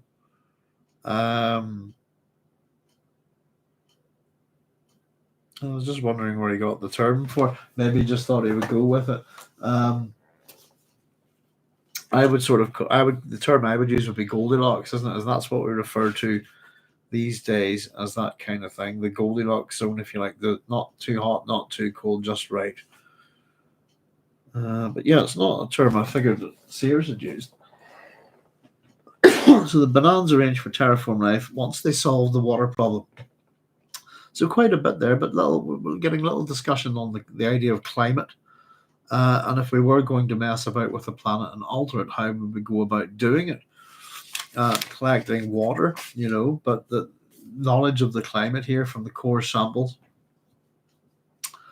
It's quite interesting, isn't it? Especially if we don't know much about ecology, and we do take the time to look this stuff up. I think it would be pretty informative. The Fremen as a whole, I just call it Fremen, of course. When will we solve it? When will we see Arrakis as a paradise? So they want to know. It's like when they're almost a bit like the kids in the car here. When will we get there? That kind of thing. So, in a manner of a teacher answering a child who asked the sum 2 plus 2, he says from 300 to 500 years. Must be gutting for, but it says a lesser folk. Sorry, not for the Fremen. It would maybe be gutting for somebody else, but not for them. A lesser folk might have howled in dismay, but the Fremen had learned patience from men with whips. All over the years, probably to do with all of their different migrations. Men with whips is a harken back to slavery, and if, of course, the well, we could take it all the way back to the ancient world, certainly with the Atreides, if we look at this book that way. Yeah, they're the children of Nazir, aren't they? So they've been persecuted and on the move.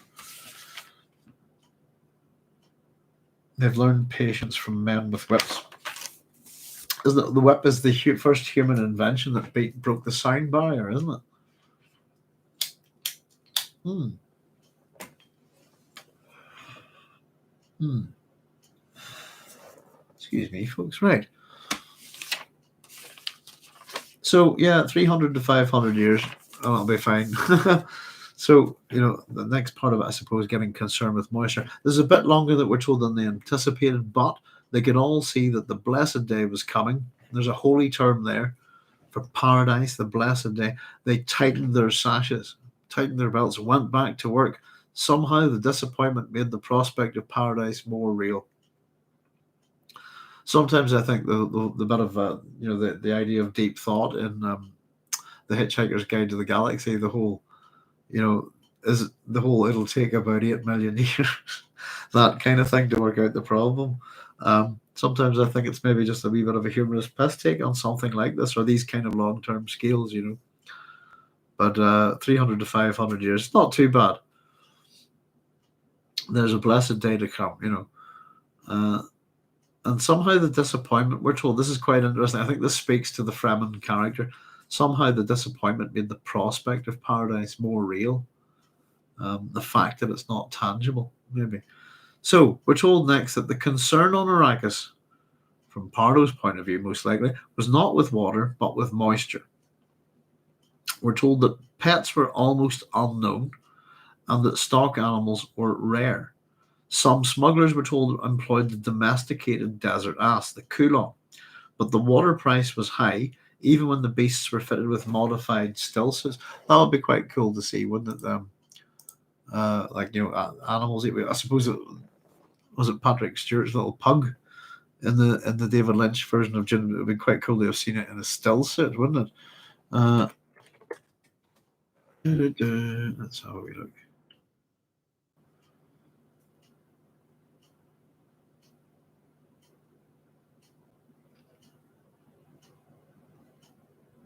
Yeah, Kulon.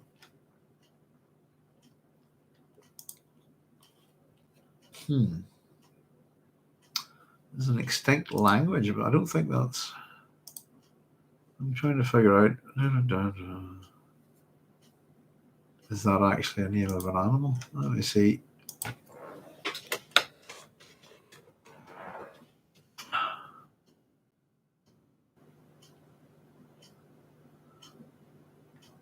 Just getting Ujan. I don't know where that term's coming from. Kulon. I think it's a made-up term here. Let's take a wee quick look just to see the back of the book. Or it could be something else quite close to a desert ass of some kind.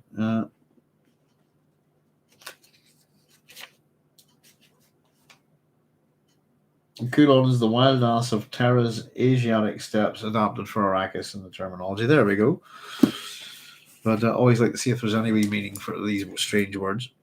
I must have missed that one. Now, let's see. Moisture. So, yeah, the concern on Arrakis is not water, but moisture. Pets are almost unknown. Stock animals rare. Some smugglers might employ domesticated desert asses. But the water price was high, even when the beasts were fitted with modified still suits. And we're told here that Kynes thought of installing reduction plants to recover water from the hydrogen and oxygen locked in native rock, but the energy cost factor was far too high. So we're sort of seeing choices being made by the ecologist here. I could put in these kind of things, but the energy cost too high in terms of what he wants to do. The polar caps, we're told, disregarding the false sense of water security they gave the peons, held far too small an amount for his project, and he already suspected where the water ought to be. Now, here's a good one. Peons, we can look at the terminology of the Imperium. I like this one. Just there's a few different meanings for it.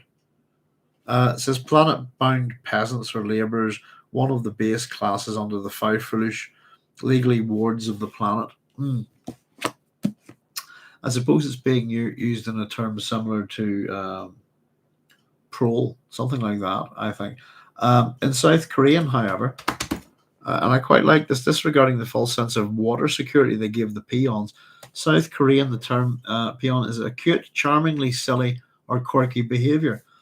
And we're told that it's associated with a person who is playful or cheerful, a style of presenting oneself as an endearing or cute.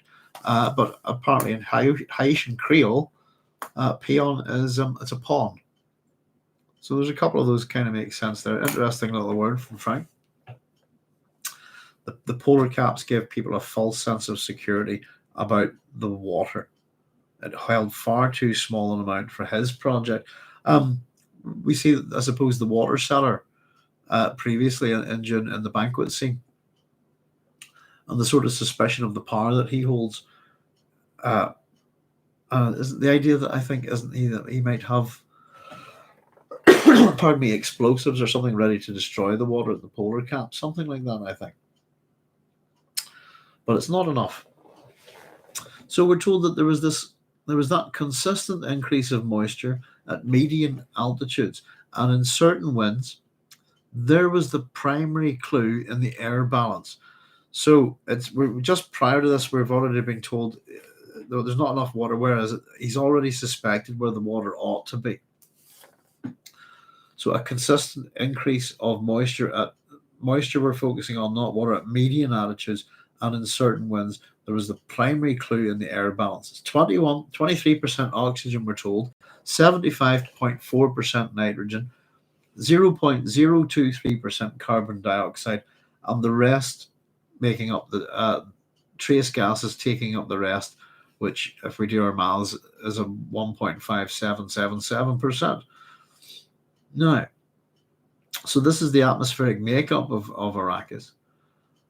And again, sort of where's the missing oxygen coming from, I suppose, is where we're getting to. It's going to be quite amusing.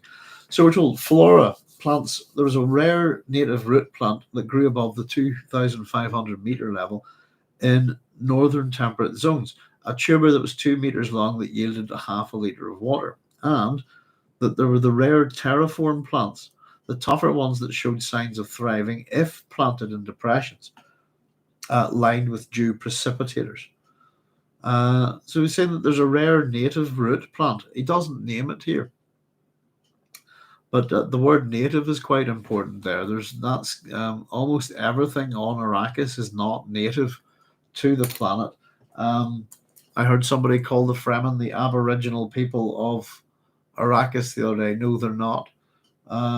They're not native either in any shape or form. Everything's been transplanted here. So we have just had a mention of some kind of plant, but interestingly, Frank doesn't give us its name. A rare native root plant that grew above the 2,500 meter level in the northern temperate zone, a tuber 2 meters long that yielded half a liter of water. That sounds like a handy plant to cultivate on Arrakis. And we're then told about the rare terraform plants. Terra meaning earth, in Latin, if you like, is the name of the earth. So terraform is earth form. And then Kynes knew the salt pan. His thopter, flying between stations for far out on the blade, was blown off course. So another little episode. Blown far off course by a storm. When the storm passed, there was a pan, a giant oval depression some 300 kilometers long on the long axis, a glaring white surprise in the open desert. Kynes landed and tested the pan's storm-clean surface. Salt. Now he was certain.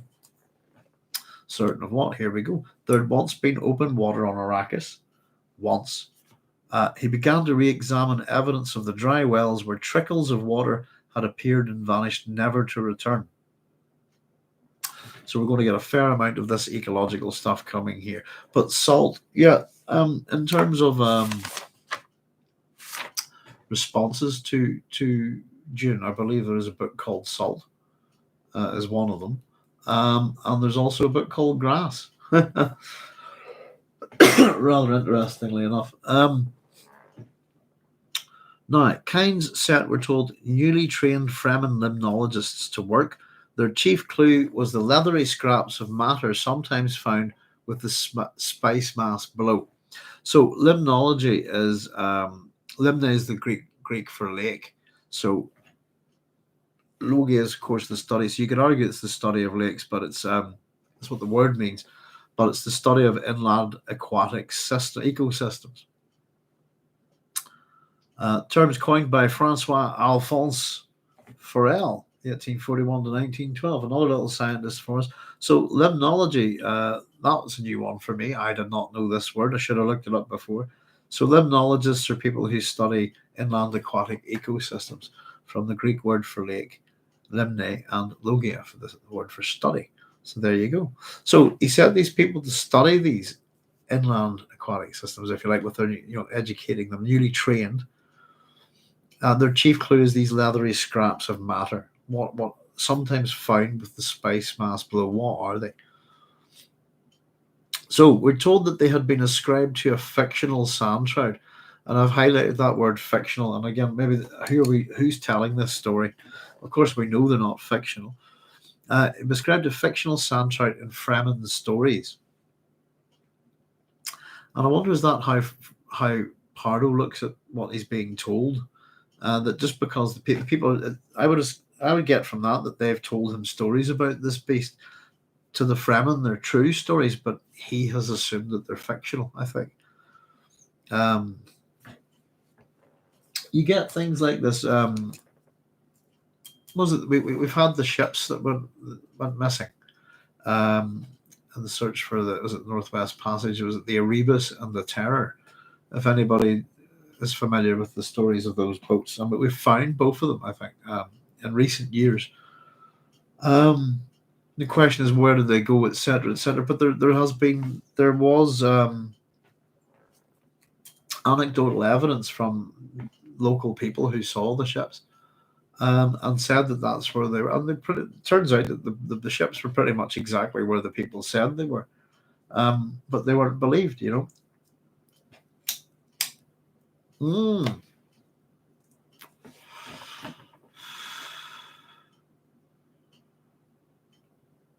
Thank you, Carlos. I should always try swapping out C's with K's, shouldn't I? It's a thing that I'm used to doing. I just didn't get around to it. In Spanish, culon means man with a big ass. And Herbert did spend a lot of time in Mexico. Culon, that's an insult. It sounds similar to an Italian insult, I know as well. But thank you. Culon means a man with a big ass. It's great that you have a single word for it. Thanks very much, Carlos. That's quite funny. I like that. Yeah, we're getting it all thrown at us here. It's a lot to take in, isn't it? Something to do with the clue, this leathery scrap of matter. What's this to do with? These fictional sand trout and Fremen stories. As facts, we're told, grew into evidence, a creature emerged to explain these leathery scraps, a sand swimmer that blocked off water into fertile pockets within the porous lower strata below the 280-degree absolute line. So they block off water into fertile pockets within the porous lower strata. This is what these sand trout do, if you like. This water stealer, we're told, died by the millions in each spice blow. So every time we get a spice blow, it's just all these little sort of sand trout just getting slaughtered. And here's something from Kynes here, which again just gives a suggestion to the man in his single-mindedness. This water stealer, as he's calling it here, stealer, and water's important to Kynes, isn't it? Died by the millions in each spice blow, but we're told a 5-degree change in temperature would kill it. So at the very least, there's a consideration of a shift. I'd imagine it'd be either a temporary shift in local weather and temperature or a long-term shift in climate. To change weather by 5 degrees would kill the sandworms. So there's and I'm assuming that's a 5 degrees up or down, basically. We're told that a 5 degrees change in temperature could kill it. I don't know. It's not altogether clear there.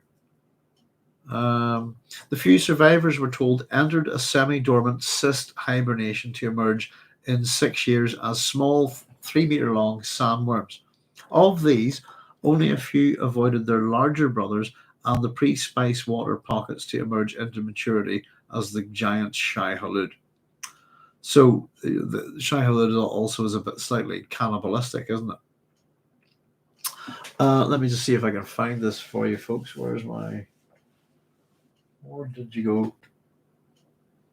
Somewhere. I'm looking for my PhD, if I can find it. One of the biggest books I've got. Let's see. Sorry, give us a wee second. I've probably plucked it out and put it down somewhere stupid. I was going to say I have some diagrams on the channel. Let me see. Bear with me a wee second, folks. Big red book. Too hard to see. Bear with me to see if I can dig this up. I've obviously placed it somewhere else. Getting all this work done in this house. Big books. Big books. Get it right. That's just brilliant, isn't it? I can't find that. I wonder if I set it out already. No.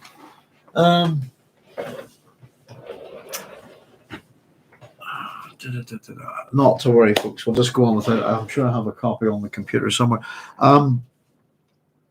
What we're being described, by the way, the life cycle of the sandworm. It's on the PhD videos, etc. And I've put up a couple of pictures on this on the community channel, but they'd be way down at the bottom. We've got the life cycle of the worm and everything that we've got on the worms in terms of how it works throughout the 6 books. And we also have, there it is, right? We also have the animal that and of course, the sandworm is meant to be, pardon me, the sandworm is human, sorry, not human, an animal plant hybrid. But the animal that it most closely resembles, let me see, is the sea lamprey. I think. There we go. Now, it's probably not very good, but this is the diagram I'm talking about, and it's the cyclical stage of the sea lamprey. And it's yeah, and if you actually see the thing, it pretty much looks like it. And I've got this diagram here off the United States Fish and Wildlife Service website. It's an excellent little thing there, and of course so that diagram should be somewhere on the community section, and there's what we have for the life cycle of the sandworm as an introduced vector. So there's no beginning to that. It kind of, we just assume that it's introduced, but we don't know where it's introduced from, or how it gets there, how it gets there, or anything else about it. my assumption is it's the worm is the sea lamprey blended with some kind of plant. Though I've got more about the animal part of Shai-Hulud than I have about the plant half, I suppose, over the years. Maybe we can find it out as we go. So, yes, semi-dormant cyst hibernation to emerge 6 years is small. The sea lamprey buries itself in the sand underwear, goes dormant for a while. Almost identical. And if you look at its teeth and all, I think they're quite cool. But there's a particular set of Dune books, I think, that's the blue covers, that I think most resemble the worms. Let me just see. Very bad at remembering. I suppose that's not the best example. Heretics. I've only got a couple of these, I think. Well, it's these books here, these ones. As your worms, we're not seeing its mouth open there really on the cover. I've only got a few of these, but that, whenever you see the front, that's very much like the lamprey and how it operates, and it's an interesting animal. I think they're causing a lot of problems, to fisheries and things like that. So that, yeah, they're a bit of an ecological problem, but yeah, worth checking out. I've got the old PhD down here now. There we go. Sorry about that, folks. So, very important clue coming up here. Water, we're told, is poisonous to Shai-Hulud. as the Fremen had long known from drowning the rare stunted worm of the minor erg to produce the awareness spectrum narcotic they called the water of life. The stunted worm is a primitive form of Shai-Hulud that reaches a length of only about 9 meters. So if you like, within that cycle, we've got sand trout, some sandworms that get to about 3 meters. We get the stunted sandworm about 9 meters, and then the big Shai-Huluds, if you like. The circular relationship, we're told, is little maker to pre-spice mass, little maker to Shai-Hulud, Shai-Hulud to scatter the spice upon which fed microscopic creatures called sand plankton. The sand plankton are food for Shai-Hulud, growing, burrowing, becoming little makers.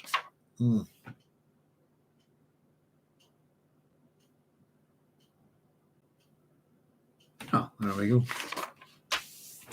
So this is the worm. And what's this got? Again, so the water stealer, etc., figured out a way of killing it. We've got a little bit of its life cycle there. And on we go. More lessons to keep going, I suppose. But we have that relationship between the worms, the spice, the sand plankton, the spice blows, etc., etc., and also a relationship with water that they cut off and insist it, don't they?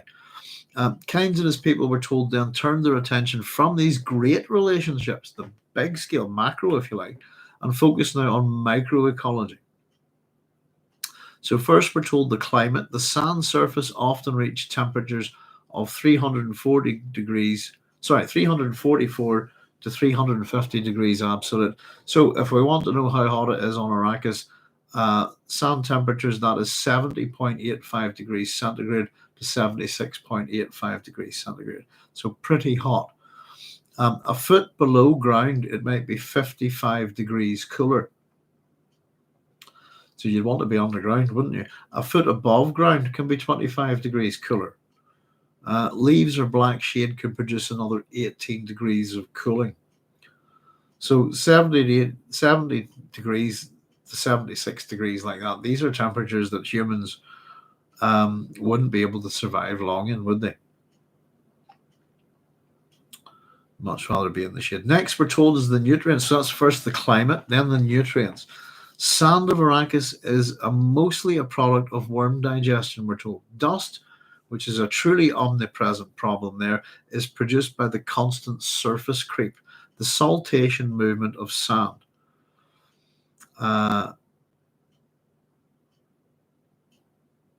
Coarse grains, let me see, hang on. Coarse grains found on the downward sides of dunes. Windward side is packed smooth and hard. Old dunes are yellow and oxidized. Young dunes are the color of parent rock, usually gray. Wanted to just back up a wee bit. So we're talking about saltation here. Saltus is Latin for leap or jump. There we go. And in biology, saltation is a sudden evolutionary change. But that's not what we're talking about here. This is a term from geology as well. So saltation is a type of particulate transport by process of movement via fluids in wind and water. So basically, where loose materials, particulates, dust, particles, etc., this kind of thing, carried from a seabed or ground bed and redeposited somewhere else on the surface. And that process is called saltation. So we're learning, aren't we? Now, I've just put so I just ran through that very quickly just so I could jump back. As I said, saltation is also a process in biology, which is a sudden evolutionary change, which is quite interesting, I think. A dual meaning there. Now, I've also written here for you folks, if anybody is genuinely interested in this kind of stuff, on the ecology side of it, the geology side of it, then the book for you here is The Physics of Blown Sand and Desert Dunes, published in 1941 by Ralph A. Bagnall. I'll just put his name in here for you. Now, this is if you're into this kind of thing, this book, I understand, is still in print and considered a highly respectable book in the field. Ralph, what do we call A. Bagnall. There we go. Ralph A. Bagnall. His book is The Physics of Blown Sand and Desert Dunes. Yeah, I'll take that, and actually, just then it can be there. If anybody, we'll just have it for posterity. Physics of Blown. There's an interesting title for a book, eh? Sand Dunes. G41. There we go. Yeah, if you want to learn any more about this, grains, all of this kind of stuff, sand and desert dunes, this is the book for you. My understanding is that if you work in this field, that book is still a textbook, which is a testimony to it, I suppose, isn't it? So aren't we learning? We're picking up scientists here. We're picking up specific books, scientific methods, ideas of climate, nutrients, and really we're running with the whole idea. We've had limnology introduced to us, which is the study of aquatic ecosystems, inland aquatic ecosystems. We're getting fed information that, if, in all honesty, if we should consider this chapter as Frank's go at a bit of an ecological primer, and I wonder how successful you would all think he is, in terms of what you learn from this and what you become curious about, and maybe things that you think about after you read this.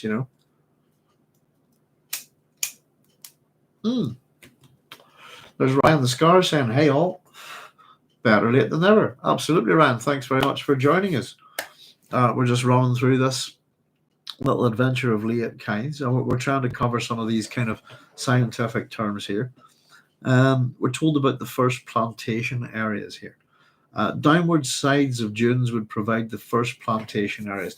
The Fremen aimed first for a cycle of poverty grass with peat-like hair cilia to intertwine, mat, and fix the dunes by depriving the wind of its big weapon, movable grains. The wind's big weapon, movable grains, that's that saltation process. Now, excuse me, poverty grasses are grasses that grow basically in rubbish soil, poor soil, overly sandy soil, just not particularly healthy soil, if you like, and that they'll thrive there. And that's the term for poverty grasses, if you like. So this is first what they want to do: put grass down that has these particular cilia to intertwine, mat, and fix the dunes. That it's a grass that will grow in bad conditions, if you like. Then they want to go to adaptive zones. So this is the plan. Laid out in the deep south, far from Harkonnen watchers, the mutated poverty grasses, mutated. So they're doing a bit of genetic engineering, if you like.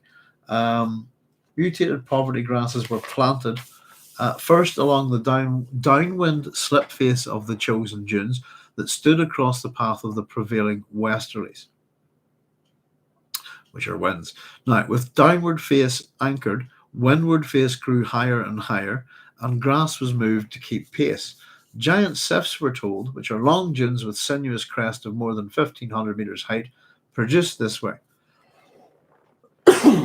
Now, I'm on the north coast of Northern Ireland. Here we've got quite a few beaches around us. They're not sort of sunny kind of beaches, this kind of thing, but we would certainly have certainly around there at McGilligan and places like that, and downhill, what we call around Benevena, we have lots of kind of sand dune type beaches with lots of big thick barrier grasses, big spiky grasses, and so whenever I sort of read about all this kind of stuff and even got into researching, the initial article that Frank was doing about barrier grasses, I'm well aware of them, and they're just up the road. So if anybody's ever kind of interested in this and you live near the coast, you're more likely, certainly around here you would see these kind of things. Now, the term sifts here, giant sifts, which are long dunes with a sinuous crest of more than 1,500 meters height that are produced this way. So essentially, if you imagine the dune is having a side where the wind hits it on a downward side, they're going to build these grasses into the downward side, anchoring it. And the idea is to build up dunes, if you like, which will create areas of shade, and then they can get better plantings and different types of things. So the term SIF here doesn't quite make sense. It isn't a term that I can find in relation to geology, sands, deserts, these kind of things. I can tell you that Sif is the Berber word for river, which doesn't make quite so much sense. I don't know why Frank's used it here, but Sif is also a Norse goddess. And we've not just come far off from Fenrir, etc. Sif is the wife of Thor. In Norse mythology,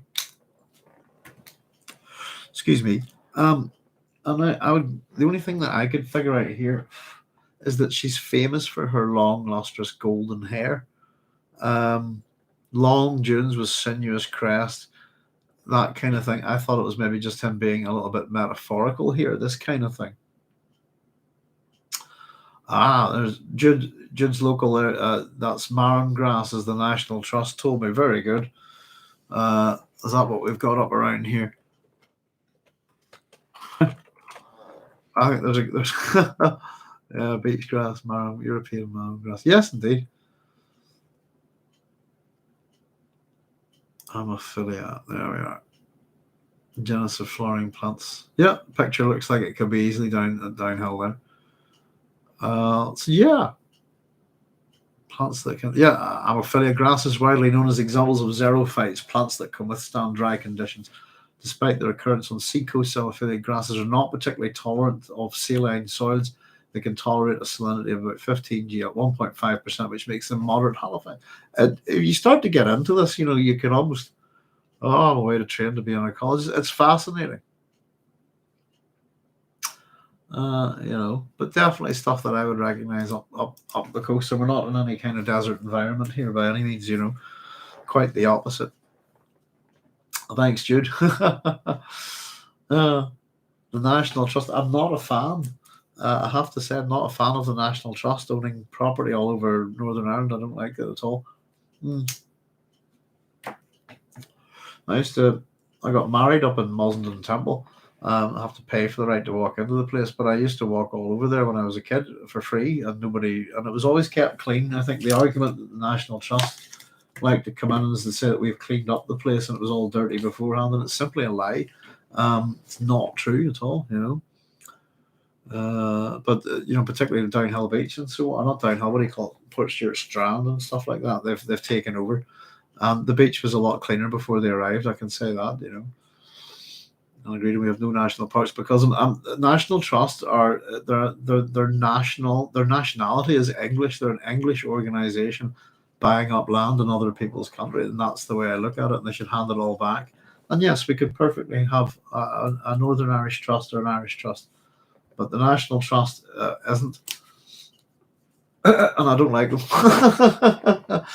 And I know everybody says, "Oh, they preserve it." I think no, they're just buying up stuff, and they're. Every day is a school day, says Jude, and agreed. We have no national parks because of them. Yeah, and they put people off. Simply put, you've got to pay to go to these natural places now.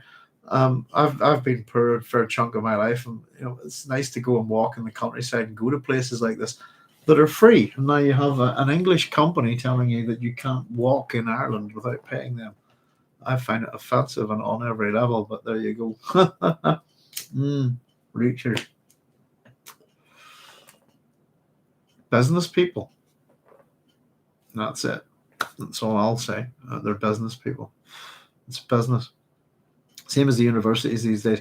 Don't look at them as bastions of intellectual learning or they're businesses, and everybody's focused on money, and it's a shame, But I actually think if they, I don't think they're the right people to maintain Muad'Dib Temple and places like that. And I can see Muad'Dib Temple, the library room there, ending up in the sea. Excuse me. But yeah, I think we've a big problem around there is coastal erosion for us.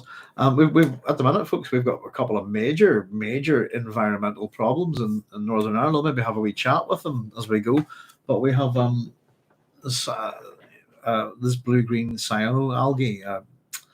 Was it cyano bloom, if you like? It's very toxic, and it's pretty much taken over most of Loch Ness and pretty much all of the riverways, that head north from that. And Loch Ness is the largest loch in the United Kingdom, largest freshwater loch. and it's quite bad. So it's a place where I'm not taking my dogs down to the river at the minute, and it's up as far as where I'm at here. And then of course we've also got the massive, pardon me, ash dieback problem, which is also, as far as I'm concerned, anyway, it's certainly not contained around the riverways anymore. It's up around my house and the ash trees here, and the local school has it. I get the Earl of Shaftesbury to muck it out. I was actually thinking about how to clean it up, and if the government's not going to do it, it probably will take the local people to do it. And I was starting to consider human hair, the same way that they cleaned up the oil. What can we do about it? But at the minute, nobody's doing anything about it. Yeah, I suppose there's all sorts of things going on. We've seen a terrible disaster, and was it maybe a megadeath, caused by natural disasters. Starting to get we're all living in interesting times, I suppose, if that's the way you could put it. Anyway, I don't quite know why Frank's used the term Sith there, and the only thing I could sort of think of was a kind of, he says long dunes with sinuous crest, and I just thought of just looking at Sif, just really her hair really is what she's famous for. But it's not a term that I could find associated with the study of dunes or deserts or anything like that, So we're told when barrier dunes reach sufficient height, wind faces planted with tougher sword grasses, so on the windward faces, and each structure has a base about 6 times as thick as its height, was anchored or fixed. And then we get on to deeper. So sword grasses, very simply, have blades of grass that will cut you. That's what they are. Pardon me. Cut the human skin. So here we get the deeper plantings, and he starts with ephemerals. Ephemeros is the Greek word for which one day. So I'm assuming that these are short-lived plants. Canopods, pigweeds, and amaranths to begin with. We're going to get a whole slew of animals and plants which are pretty much real. We get the odd couple of wee things, but we'll just tear through them here. And again, this is it's quite interesting. If you look at some of my videos, folks, I've quoted parts of this stuff before. And I've put up all the real plants, all the real plants and animals. I went off and found them. So if you look, it's around the kind of ecology of the ecology chapter in the Dune Piled Higher and Deeper videos. You'll find a lot of these things there. So we've got canopods, pigweeds, and amaranth to begin with, which Frank calls ephemerals. Ephemerals, sorry. As I said, the Greek word ephemeros means lasting only for a day. So we're told then Scotch broom, low lupine, vine eucalyptus, which we're told is a type adapted for Caladan's northern reaches. So that's an imported plant from Caladan. Dwarf tamarisk, short pine, and then we're told then the true desert growths. So Candelia, Saguaro, Beast Naga, the barrel cactus. Where it would grow, they introduced camel sage, onion grass, goby feather grass, wild alfalfa, burrow bush, sand verbena, evening primrose, incense bush, smoke tree, creosote bush. Again, all plants that would thrive in a desert environment. And then we're on to the animal life. And again, almost all of these are introduced species. Even the sandworms are an introduced species. The only thing that we've heard of so far as I know, in the whole olive Dune, that's actually native to the planet is these tuber plants that were mentioned briefly, that we're not even told the name of. Frank can be quite fond, can't he? So they turned them to the necessary animal life burrowing creatures to open the soil and aerate it. Kit fox, kangaroo mouse, our little friend the jerboa, desert hare, and sand terrapin. And then predators were told to keep them in check. Desert hawk, dwarf owl, eagle, and desert owl. And then insects to fill the niches these couldn't reach. Scorpions, centipedes, trapdoor spiders, the biting wasp and the wormfly, and the desert bat to keep watch on these. So a whole range of insects, and an attempt to bring balance to this, that certain animals have predators and I'd imagine that certain amounts of predators too. The predators are X amount to the number of burrowing creatures, etc., etc. To keep them in check, to keep the balance, if you like. Now came the crucial test. We're told date palms, cotton, melons, coffee, medicinals, more than 200 selected food plants to test and adapt. These are all plants that would require a lot more water, wouldn't they, to survive? And maybe that they need to be tested and adapted as maybe that they're not going to do too well. So we have a big section here. And if anybody who's into, I was Connor saying, get the Earl of Shaftesbury to muck it out, he owns it. Does he own the National Trust, or is that Earl of Shaftesbury? That's a dodgy title, isn't it? Loch Ney. Right. Sorry. I thought a few people had part of it. I thought parts of it were.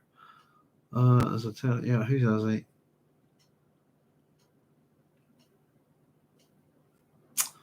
Earl of Shaftesbury, Peerage of England. There we go. Is there a current one?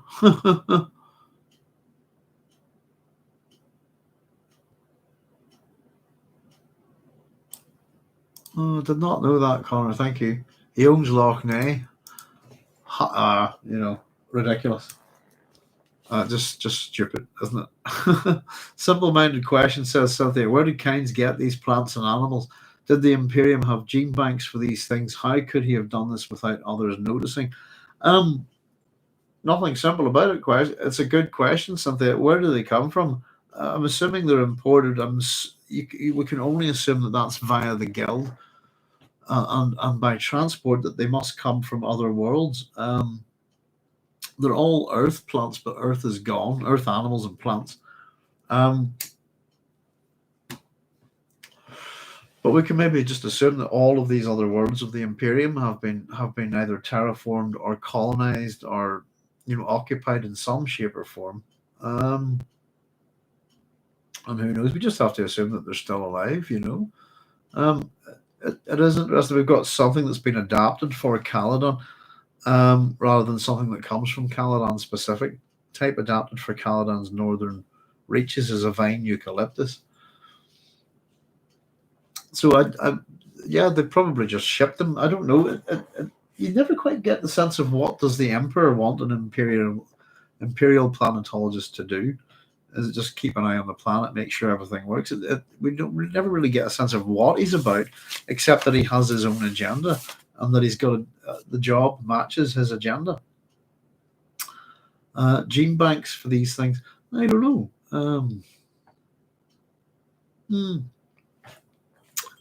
I suppose in terms of whenever we get to Dune Messiah, the idea of selective breeding, the selective breeding is a manipulation process of genes, etc. That kind of thing is one thing, but the Bene Gesserit are very adverse to kind of any other techniques, and that's to do with religious prescriptions.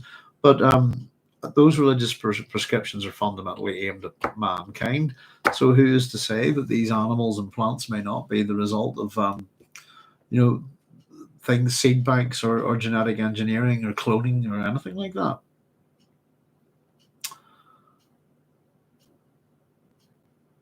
But it's just now they came, but how did they get here? Who brought them?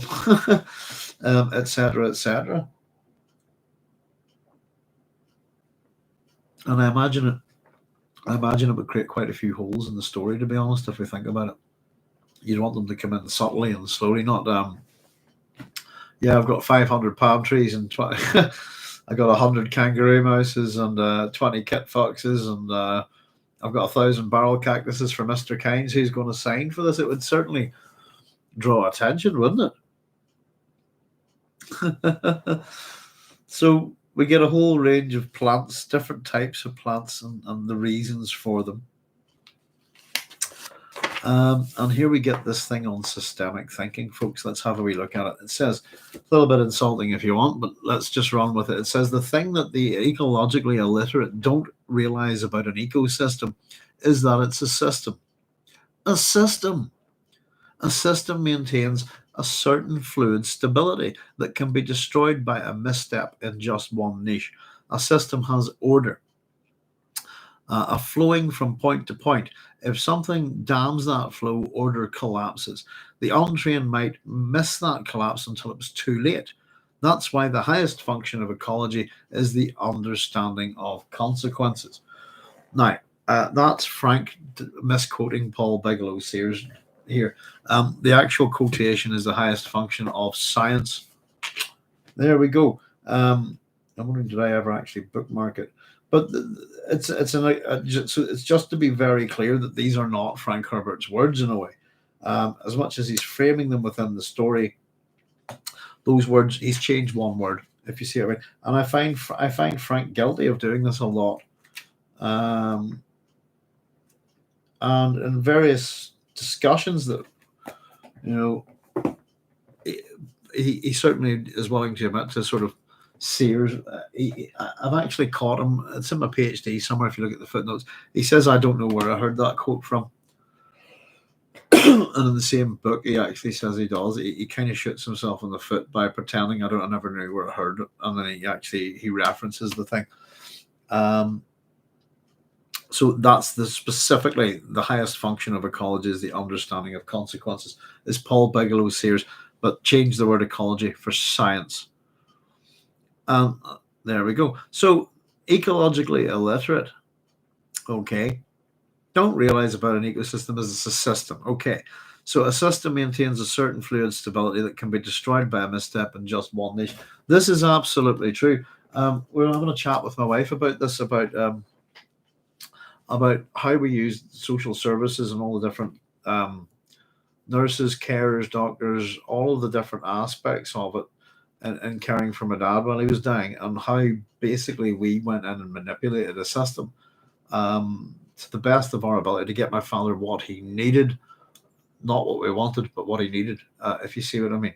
And it only takes the entire social services system in terms of things like palliative care, things like that. My wife understands systems quite well since obviously meeting me. She was actually thinking about mapping the whole thing. And the fundamental problem is, and it kind of happened with us, is that one person, any individual entity, can enter a system and kick everything over and set fire to it and destroy it in a second. And so systems are fundamentally vulnerable unless they're closed to the interactions of something outside of that system.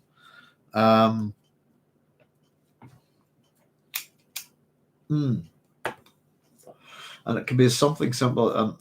I can tell you this, that the one thing that's guaranteed to mess with a system more than anything, and I am a walking example of this, is a human being who knows how to muck about with your systems.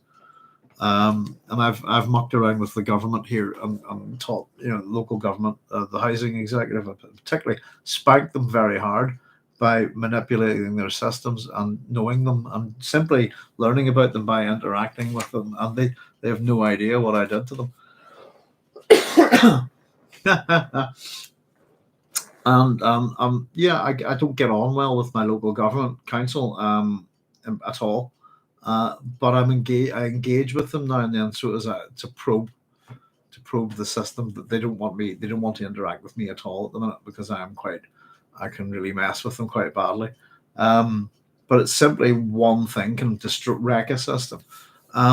Destroy that fluid stability in a second. It's very simple to do. The system has order. Basically, any human being in a system of order is chaos. That's the way I look at it. Most of us know how to behave when using a system and how to manipulate it or use it. Inputs, processes, and outputs to get a desired goal. But there's people who can come in and kick it over, set fire to it from within, turn it upon itself, create feedback loops, and wreck it. And they can be, in that sense, particularly unstable. So it's particularly why if we work with systems and build systems, the one people that we don't want mucking around with them is the user. We like to black box them. You can interact X, Y, and Z, but you shouldn't be allowed near the workings. This kind of thing. But systems are you can create systems for pretty much anything. Systemic thinking is easy to do, and it is the point where for example, social services in this country would look at it, call themselves client-based. They'll use any word except human being. They can't call the people that we work for human beings. They'll call them by any other term, a client or a customer or whatever, just not a person. It's kind of funny. But it is the person, it is any individual can wreck any given system at any time, I think. But then again, the interesting thing is so can a little insect, if you think about it, if we all know what bugs are, you know. Don't start, Doc, says Jude. The state of the thing here at the Riverside Pothole Road in Riverside says it all. Yeah, there's a quite bad big depression on the road up here, that's next to the kids' bus stop, and every vehicle that goes along the road is going ba-dum like that, and you've got a whole line of kids that stand there for their bus, and that hasn't been fixed, or nobody wants to fix it in years, because they'd rather repair the roads for the Northwest Death Race 200, services. But yeah, the local government in this country's gone to shit. It really has. It's just, I'd argue to the point of treason against the people. They're really bad, and they're not doing anything. We haven't had proper government here in years. But yeah, there's a potentially a big environmental. Well, we've got an environmental problem with go-go at the minute. Yes. But so he's about the ecologic don't realize it's a system. A system maintains a certain fluid stability, can be destroyed by a misstep. System has order, sure. It can have chaos too, I think. Flowing from point to point, yes. If something dams that flow, order collapses. It's one way of putting it. I would say that chaos ensues is the way I like to think of it. Chaos is a thing that you can cause by mucking around with systems which are highly ordered. The untrained might miss this collapse until it's too late. I think they tend to be very obvious, and they call it their cascade things, aren't they? But yes, the point is that you can wreck a system very simply. And that expands into ecosystems, doesn't it? We've seen things like the cane toad introduced into Australia, causing absolute havoc. So that's Frank misquoting Paul Bigelow's series there. The highest function of science is the understanding of consequences. And the question that they ask here is, have they achieved the system? I was going to say very quickly, by the way, for those who don't know, system comes from two words, some, which is with, and histani, which is to set up, as Greek. And that's what the word system means, is to set up with. If you so had they achieved a system is the question we're being asked here. Kynes and his people watched and waited. The Fremen now knew what he meant by an open-end prediction of 500 years. We're told a report came up from the Palmaries. At the desert edge of the plantings, the sand plankton is being poisoned through the interaction with new forms of life. So here we have something that's going on. We have a consequence, if you like. New interactions, new species being introduced, and it's causing a problem with the sand plankton, which are fundamental, of course, to the life cycle of the worm, and therefore to the whole ecosystem. The reason we're told is protein incompatibility. The poisonous water was forming there, which the Arrakis life would not touch. Pardon me.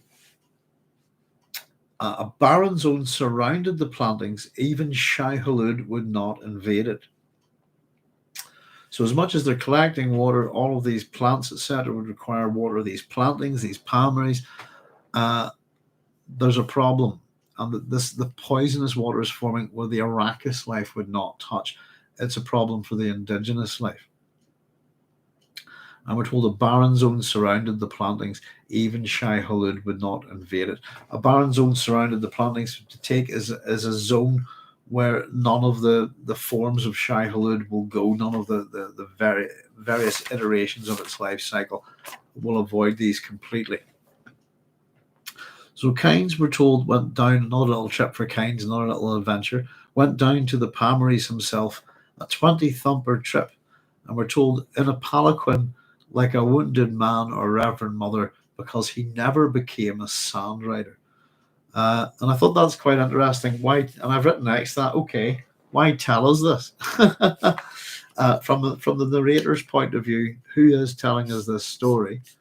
Because we have Pardot talking about things in his own words at the start.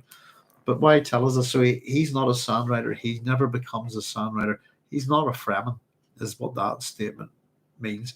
And he's carried on in a palanquin on a 20 thumper trip like a wounded man or a reverend mother.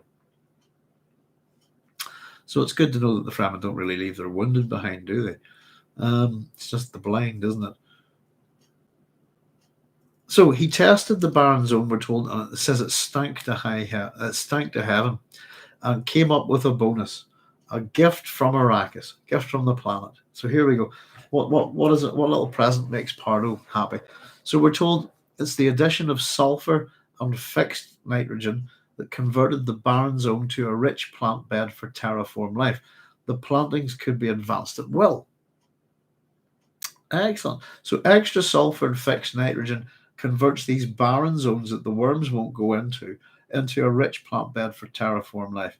And that means, yes, we can move on with this part of the process. And of course, the Fremen ask, well, does this change the timing? And Kynes went back to his planetary formula, we're told. Wind trap figures, very secure by them. I've called this planetary formula, and just that single use of that word, folks, just reminded me on birth formula from Erewhon, and just oddly enough. But we have Kynes' little formulas at work here. Formulae. He was generous with his allowances, knowing he couldn't draw neat lines around ecological problems.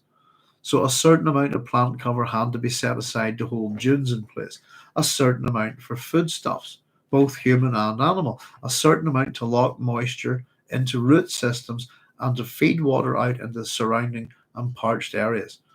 They'd mapped the roving cold spots on the open blade by this time. Not too sure what that's about. Roving cold spots on the open blade, just moving areas of coolness. It's odd, and I don't know how you would map them. Maybe it's kind of areas of natural shade or something like that. And it says that these had to be figured into the formula. Even Shai Hulud had a place in the charts. And here we go. The understanding from Pardot is that he must never be destroyed. He is Shai Hulud, by the way, here. Shai Hulud must never be destroyed, else spice wealth would end. But, and of course that's Paul's thread, isn't it? I've written next to that. But we're told this is a good bit here, I like this. His inner digestive factory, with its enormous concentrations of aldehydes and acids, was a giant source of oxygen.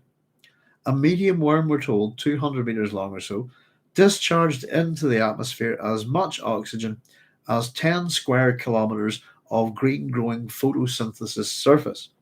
So, in other words, the things that you end up saying in your life, these big worms fart oxygen. And a 200-meter long worm is a medium-sized worm, and one of these worms will fart the equivalent amount of oxygen into the air as the amount of oxygen created by 10 square kilometers of green-growing photosynthetic surface. So, wow, that's a fart and a half. By Shai Hulud's hirsute gluteus maximus, folks, stand clear. I wouldn't want to be close to that one. And it's one of those things that now I think it makes perfect sense. I can't stray so far from the realms of reality that I can't imagine an animal that might fart oxygen when we can fart methane and etc., if you get me. So I don't think it's too big a stretch, but it's a fun one, isn't it? These worms fart oxygen, and that's going back a wee bit to him. He's trying to figure out where's the rest of it. He's got there's 23% oxygen, this kind of thing. He already suspected where the water to be, and now he gets a little gift from the planet. We get these really good fertile areas for growing plants. That's one of my doggies wanting to say hello. And which the worms can't go into. They've figured out that Shai-Hulud's really important. The fundamental relationship between the worms and the spice. Maybe he's not completely aware. In fact, Pardot hasn't got it here, and Liet won't get it either. But their inner digestive factory creates oxygen and is responsible probably for a fair amount of the oxygen on the planet. So the question, I'll just give it a wee second, folks. You all right there, Noodles? You want to be here? You looking out? Huh? Do you need out? Oh, no. Oh, hang on. Tell you what, folks. Sorry, folks. Just give me a wee quick second. I'll just need to sort Noodles out a wee bit and run to the loo myself. I'll be right back.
There we go. Sorry about that, folks.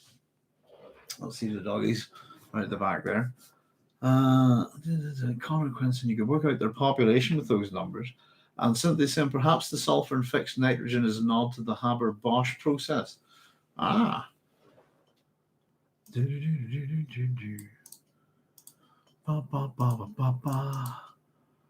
Educating me on something. Let's see, Haber process. Haber-Bosch is the first industrial chemical process to use high pressure for a chemical reaction.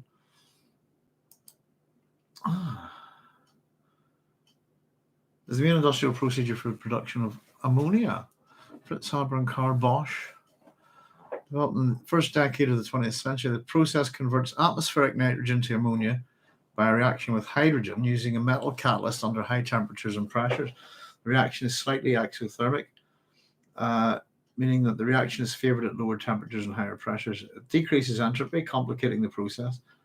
Hydrogen is produced via steam reforming, followed by an iterative closed cycle to react hydrogen with nitrogen to produce ammonia. Wow, interesting. History of the Haber process is what also called the Haber-Bosch process. I'll scribble that down. Thank you very much. That looks interesting.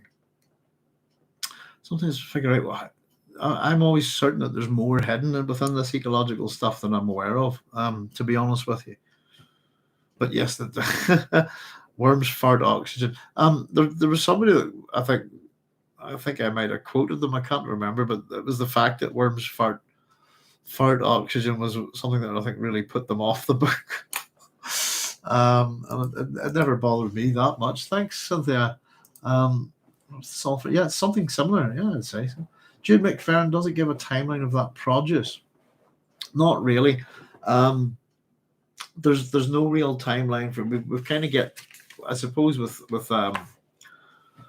Herbert. I suppose Herbert Pardot Kynes hitting the planet. We get he's arrived. He does little adventure, little adventure, little adventure, and even some of this is kind of before he did this, and then after before the lectures he had to do this. So we're just bouncing around, and there's no real timeline given. We get no idea of how much of this is done. It is almost like a lecture, isn't it? It's we have to assume that this stuff is done, and that it takes. I would imagine it would take quite a bit of time. And we're kind of given an order to it, by the way. There's first we deal with, look at this. Second, next we look at this kind of thing. But no, it's kept vague. I think deliberately so. Yeah,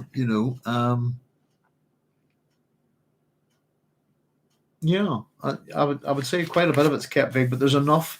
There's enough, I think, for the scientifically curious to take and walk away with and go investigate, if that makes sense. And certainly at the time when ecological awareness is coming to the fore, certainly in the 60s in America, I don't think this book was doing quite that well at the start, but it would certainly appeal to that kind of idea. There's a suggestion that this is knowledge, if you like, as much as it's being applied to a fictional planet. There's a scientific, sort of a scientific approach to it. It is Frank taking other people's ideas, putting them down there, and trying to package them out to us. I think, and within these little lessons, and it does read like a bunch of lectures almost, and we're very nearly to the end of it. We're getting the various different aspects of what has to be considered about this process of terraforming. We're about to talk about the guild a bit, I suppose, and look at the what's the word, economic aspect of it. And already, I suppose, we see that this man's doing things, and that there are consequences. That there's parts now of the desert that the worms don't go to, and that they're becoming fertile, and that water has a poisonous effect on it. I mean, we're told, it just says the indigenous native life forms, isn't it? And again, I still don't. The term native being applied to the worm isn't correct. It's not a native either. But yeah, just a wee bit of fun. The worms fart oxygen, There we go. Haber-Bosch reaction. Maybe the sulfur. Or just to catch up. If I missed a few things, let me see.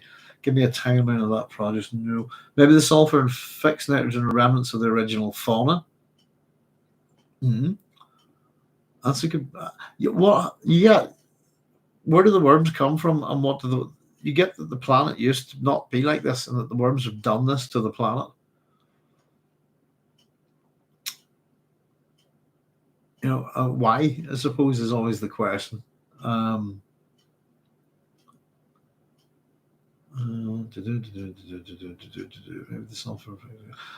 discusses the Haber-Bosch reaction. The Green Revolution. Synthesis in the Green Revolution would not have been possible without the Haber-Bosch discovery. Ryan said made our modern world possible. I must look into that more. I've scribbled it in the book. Added it to the notes. It's again some of these scientists I've heard of, and I think there's more hidden within the book, and particularly within other character names, I suppose. But Peter De Vries, for example, is a good example of a particular nod to a scientist. But we've met a few here. But yeah, thank you very much for that, folks. That's nice. So worms fart oxygen, and on we go to the guild's bribe, I suppose, which is going to become a big part of this. He had the guild to consider. The spice bribe to the guild for preventing weather satellites and other watchers in the skies of Arrakis already had reached major proportions. So if you start paying bribes, they'll always go up, really, won't they? So the guild to be considered in his planetary formula, I think, is what we're getting this from Kynes. The Fremen, we're told, also must be considered, nor could the Fremen be ignored, especially the Fremen with their wind traps in irregular land holdings organized around water supply. The Fremen with their new ecological literacy and their dream of cycling vast areas of Arrakis through a prairie phase into forest cover. So that's their dream, by the way. It's interesting the way it's put there. It's not Kynes' dream. With their wind traps, etc., but it says the Fremen with their new ecological literacy and their dream of cycling vast areas of Arrakis through a prairie phase into forest cover. And again, well, maybe that's the specifics of what they see as paradise, but it's interesting the use of that choice of pronoun there, their dream. And we're told from the charts emerged a figure, a number. Kynes reported it, 3%. They could get 3%. If they could get 3% of the green plant element on Arrakis involved in forming carbon compounds, they'd have their self-sustaining cycle. And the Fremen, but how long, they demanded. And Kynes, about 350 years. So we've shaved a few years off, 150, so to speak. And that says we're very nearly at the end there of this. And I suppose we get this little, so it was true, as this Uma had said in the beginning. The thing would not come in the lifetime of any man now living, nor in the lifetime of their grandchildren 80 times removed. But it would come.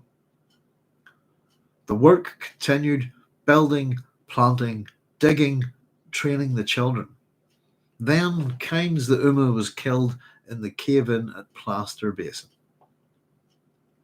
So there we have. Rest in peace, Pardot Kynes, the Uma. Gets his own wee skull. Liat Kynes, we're told then, by this time his son Liat Kynes was 19, a full Fremen and Sandrider who had killed 100 Harkonnens. And I've put a little skull for the 100 Harkonnens killed there. The imperial appointment for which the elder Kynes already had applied in the name of his son was delivered as a matter of course. This is the Freiferlush system. The rigid class structure of the Freiferlush had its well-ordered purpose here. The son had been trained to follow the father, and that's an important thing in Dune. Pardon me. So Pardot dies in an accident in a cave-in at Plaster Basin, and that's him. He's been, how would we put it, raised up to the position of a sort of mad holy man, a sacred man to the Fremen, and his dream has become their dream. He's infected it. And there's a certain sort of irony, I think, when we get to the last sentence here. Let's just move on to it. But fundamentally, things that are a big part of Dune is that, the idea that the father, the son will become the father, this kind of thing. That's the fundamental of this Freiferlush system. Of course, it's not going to work with Liat and Chani, and we would expect her to become the planetologist, but there's a male bias here. He doesn't say I need a child by a Fremen woman. He needs a son, not a daughter, which is interesting. And of course, I think the point with Chani is that ultimately she has been groomed for a position in Fremen society, which ultimately will be the Sayadina, I think. So it's maybe just that she has a different role. But the Freiferlush system seems to be very much male orientated. The son has been trained to follow the father. The sins of the son will be the sins of the father in Dune in some ways. The course has been set by this time. The ecological Fremen, not the Fremen, the ecological Fremen were aimed along their way. Liat Kynes had only to watch and nudge and spy upon the Harkonnens until the day his planet was afflicted by a hero. And there we have the end of Appendix I, which is a whole little, I don't know what you think of it, a little bunch of adventures of Liat Kynes ending in his death, all set probably about 40 to 60 years before the events of Dune, maybe. He's lecturing all the way, isn't he? He's teaching all the way. I get told off for this. I'm kind of almost always teaching, no matter what I do. Everything's a teachable moment, this kind of thing. But that's the way he operates there. And he's an odd fellow, isn't he?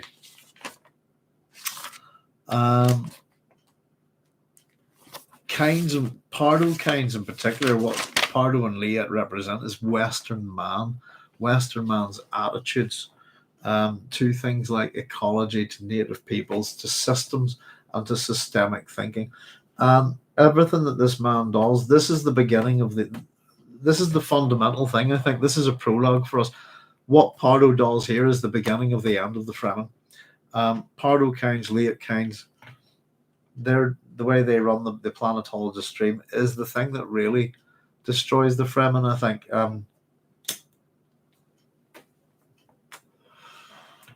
This dream that they've been offered, of an easy life long down the road that they won't get, but their ancestors will. It's an interesting dream. It's long-term thinking from the Fremen. We're going to learn as we go through the Dune books that this kind of, and there is no time scale. I know a few of you are asking about this, what about numbers and time? But the whole problem with Pardot's thinking is it's all wrong. Liet's thinking, therefore, is all wrong, and therefore the ecological Fremen's thinking is all wrong, and so is the Atreides. It's kind of, isn't it? Leto II kind of figures it out in Children of Dune, doesn't he? Before it's too late, and begins undoing it. But there we have that. That is our little ecological primer. From what I've got out of it over the years, I learned about Arthur Tansley and some of this stuff, and I ended up reading Paul Sears's books. And I wouldn't say that I'm any expert on ecology. My understanding is that ecology is really a science that relies on many other sciences. It needs to be almost like an umbrella science to lots of other disciplines for it to work effectively. It's a bit like what Frank's saying with the Tansley effect here. The idea is that, I suppose some of that is to get out into the world and do your experimenting there, not inside a lab, this kind of thing.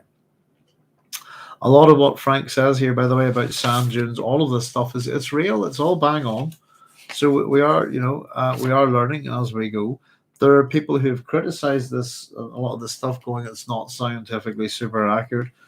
And it is a book initially written in the 50s, and it's ready for publication in 62, isn't it? So it very much, it's 62 into 63 and then 65 in book form. So there's a lot there, and I think it's kind of interesting. And there is certainly a body of literature within science fiction that covers terraforming in more detail, this kind of thing. A little bit of mystery, a little bit of knowledge. We get to get an insight into almost the scientific Fremen, I think, as well. But these people are tools to this man. This is what we get from this, and that they die quite a lot, Also, that what he's done to this planet is having an effect on the native species, as they're called, and that there's the holiness, there's almost a mythology and a magical religious aspect to this man. And I think all of that element that comes from the Missionaria Protectiva, which has been sown on every planet, I think, pretty much wherever the Bene Gesserit might go. Let me see if I can catch up with you on that little Haber-Bosch run. Just to catch it, Haber-Bosch reaction: the Green Revolution would not have been possible without the Haber-Bosch discovery that made our modern world possible, says Ryan. Oh, this is good. It's going between you guys. Connor said because Haber-Bosch helps make fertilizer, ? And Ryan says that made cheap fertilizer abundant. Ammonium nitrate is the most used fertilizer in the world. Interesting link, says Cynthia, between Liet and Fade. The opening sentence of chapter 35: on his 17th birthday, Fade Routh the Harkonnen killed his 100th slave gladiator in the family games. Yes, that's a very, very obvious one, isn't it? By the time his son Liet Kynes was 19, a full Fremen who had killed 100 Harkonnens. Absolutely, Cynthia. Thank you very much for pointing it out. Yeah, Liet is and of course you're presented. The other thing is innocence. Is a thing that's talked about here. that, and I don't buy it. It's an excuse, if you like. Once again, I think part of it is, what excuse will we have for these people? Pardot and Leia are the ecological heroes of Dune, if you like. They're arguably the villains of the book, of the series. From the Fremen point of view, I would say they're the villains. They destroy the Fremen. And again, whether you've left this book at the end of chapter 48, whether you've gone on with this appendix, and then of course we've got Appendix II, which is probably going to take a little bit of work, I'd imagine. Appendix 3 is my favorite one. I love to point out, if anybody's got the book in their hands, page 533 in my copy. The most intriguing thing in Dune is the last sentence of Appendix 3. I'll just read it to you. In the face of these facts, one has led to the inescapable conclusion that the inefficient Bene Gesserit behavior in this affair was a product of an even higher plan, of which they were completely unaware. And that's Frank Herbert. Oh, yes, indeed. That's the one line that just goes, what's he at? Colour me intrigued, Yes, indeed. These men are killers. And he killed Harkonnens, and the reason why the Fremen like him is like Pardot is because he kills Harkonnens. Every time they come up, we should kill this guy, but he kills Harkonnens, doesn't he? He kills them good. Yeah, and he kills quite a bunch of them on his own, but he kills 4, leaving only 2 for the young Fremen, I think. A pretty kettle of sand trout. I like that. His single-mindedness, we're told to understand this, by the way. Do you understand this? It's almost apologetic, isn't it? In the old-fashioned sense of the word, you must understand the enormous single-mindedness, the innocence with which he approached any problem. It's like someone's making excuses for him here. We're reminded of that again, his single-mindedness, his caution. That he's almost, he's a sort of a hapless chap. I feel like he just goes around teaching what he knows, killing Harkonnens, not realizing the danger he's in, this kind of thing, And I think he is a hero. In the way that we look at heroes in this book, I think Pardot's a hero, and so is Leia, in the same way that Paul is. It's funny that and what we really mean here in terms of what this chapter is saying with the ending is that Pardot Kynes is only to watch, nudge, and spy upon the Harkonnens until the day his planet, the planet, was afflicted by a hero. And I think if you run that by, it's kind of what we were saying about systems and the fundamental need for this ecologist to have order. And it's funny that I don't really look at the natural world as ordered. I look at it as chaotic. I suppose it depends on how you look at it. A system has order flowing from point to point. What is a threat to Pardot Kynes' system? It's called a hero. To me, it's an outside entity, if you like, the voice from the outer world. It's a systems term. And simply put, the thing that can come into that system, the system that he's built here maintains a certain fluid stability that can be destroyed by a misstep in just one niche. Paul Atreides is the misstep, if you see what I mean. He's the thing that's going to come in and wreck this system. And I still find it interesting. I believe that a single human being can wreck any system, for good reasons or bad, or just out of, like Paul Atreides, out of spite, out of whimsy, to teach people a lesson, to be greedy, to be powerful. There's all sorts of things, but you can have. I personally can play havoc with systems, but I designed them, so it's easy. But the worst thing you can do to any computerized system is send a human being in to mess with it. You don't need to worry about hacking and cracking and all of that stuff. It's there's different ways to mess with systems. But simply put, a hero, that unknown, this voice, that is the thing that's going to really mess it all up. and ultimately take control of this plan. And it is. I don't know what you think of. We come out of the last chapter, I suppose, as I said, asking you guys, what do you think of your hero at this point? If you've all followed us on this, all joined us with everybody here on this little journey through all this book, we have been trying to point out the parts of Paul's personality which are, whoa, what's going on? And we tend to just, in the thrill of a book, we can just push on past them and not notice too much. The last chapter should have it, and of course we haven't seen him become emperor, and all of this is history, and we kind of know that he is. But what sort of man is he? We should be questioning that. Here comes the guy that's got the Fremen running about and has them dying by the bucket load. Men, women, children. Children died, for his dream. And it's kind of a blending of his dream into the Fremen dream, isn't it? It reminds me on what the Romans would call the Roman interpretation, the Interpretatio Romana.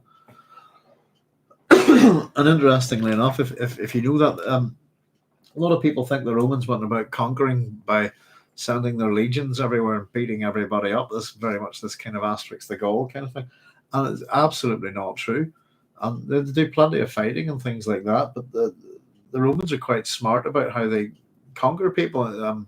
The Roman interpretation is kind of, hey, your gods are our gods, Here comes our high priest, Pontifex Maximus guy. Have a chat with him. He represents your god, so we'll build statues to your god and we'll give them double-barreled names, this kind of thing. And it's kind of, I look at it the same way that the dream, Pardot's dream is he's kind of going to the Fremen, my dream is your dream in a way. And as much as there's no double-barreled name of a god comes out of it, but at the end of it, the Fremen have ceased to become the Fremen and are now the ecological Fremen.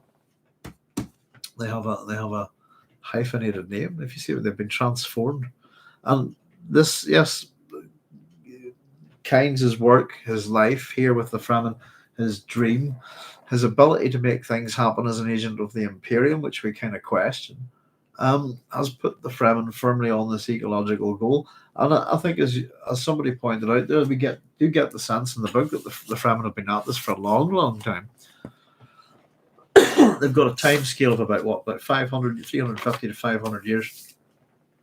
But not that much time has really passed since Pardot has been on the planet. And some of the things don't quite line up, I suppose, but we don't have it's hard to get a sense of scale with the Fremen and all the Sietches and the size of the planet as well. I get the sense that Arrakis isn't that big a world,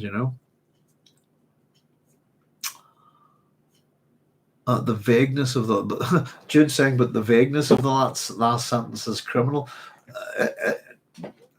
For books, and still not a hint of what it means. Oh, pardon me. 4 books in. You God Emperor, Jude. You should be having a good time with that book. That's, I think, one of the best reads in science fiction is the God Emperor of Dune. You can look at him as a few different people. If you look at Mark, if you don't understand him a bit, if you have a wee nosy at people like Marcus Aurelius, Harun, the Egyptian pharaoh, Cheops, and Ramesses II, people like that, you'll get a sense of the character. But there's, I suppose, the historical leaders that he's based on to a degree, but there's others, there's philosophers and things like that. The day his planet was afflicted by a hero. Yeah, heroes are dangerous. It's one of the big themes of Dune. What is a hero in terms of that? We do look at it in a good fair amount of detail, but it's fundamentally someone that people follow and will follow to a degree, almost to a point where it becomes a blind obsession. And the problem with heroes is not just that heroic individual, but the nature of systems of power that develop around that person, the people that speak for that person in particular, if you know what I mean, that kind of thing. But there's an irony to it, because we should take that he's talking about Paul Atreides. This is late Kynes mentioning this at this point because Pardot's dead, but the day that the planet was afflicted by a hero is the day that his father arrived. I think it's a reference to Pardot. And of course, Leet will carry on the goals of his father, in the same way that Paul will carry on the obsession of his father Leto. And similarly, I suppose in some ways Leet would have been a secondary father figure. It kind of is in some ways to Paul Atreides, but he's killed. But he is, of course, would be Paul's father-in-law if he'd survived the book. Yeah, and I still think everything that the Kynes family represents is not good, I'm afraid. And they are, I suppose, the ecologically illiterate of the book, aren't they? But it's their thinking is wrong. And we get that when we see the death of Leet. And it's, it's kind of his moment of realization just kind of comes at, it's kind of one of those, I figured it out. Oh, boom. I'm a desert creature. But it's he figures out that they're wrong. Is I suppose Leit's maybe redemption at that point is at the point of death. But he figured out we're wrong. We've been doing this wrong. What we've done is wrong. My father was wrong. It's wrong. We've not got it right. We've fundamentally made a mistake. And I suppose it is that when you look at systemic thinking, if you're going to build a system, it has to work a certain way. It's to achieve certain goals or to do what you want it to do, essentially. And whenever you look at the universe and nature, you will see systems. And I think systems is a fundamental part of the human makeup of language. It's how we interpret what we see in nature, all the way up to the universe itself. Solar systems are, our bodies are made up of many different systems. So systemic thinking is one thing. But whenever you expect inputs, if you like, or entities that interact with your system from outside to interact in the way that you expect them to, and most people behave themselves, if you want to take it that way, that you could expect a certain, say, a citizen of a country to behave a certain way as they interact with the system to get what they need. Whereas you ultimately, within such systems, you'll get people who come in, smash and grab, and it's maybe not because it's what they need, it's what they want. Or they're just spiteful, or out to cause havoc or have some agenda. And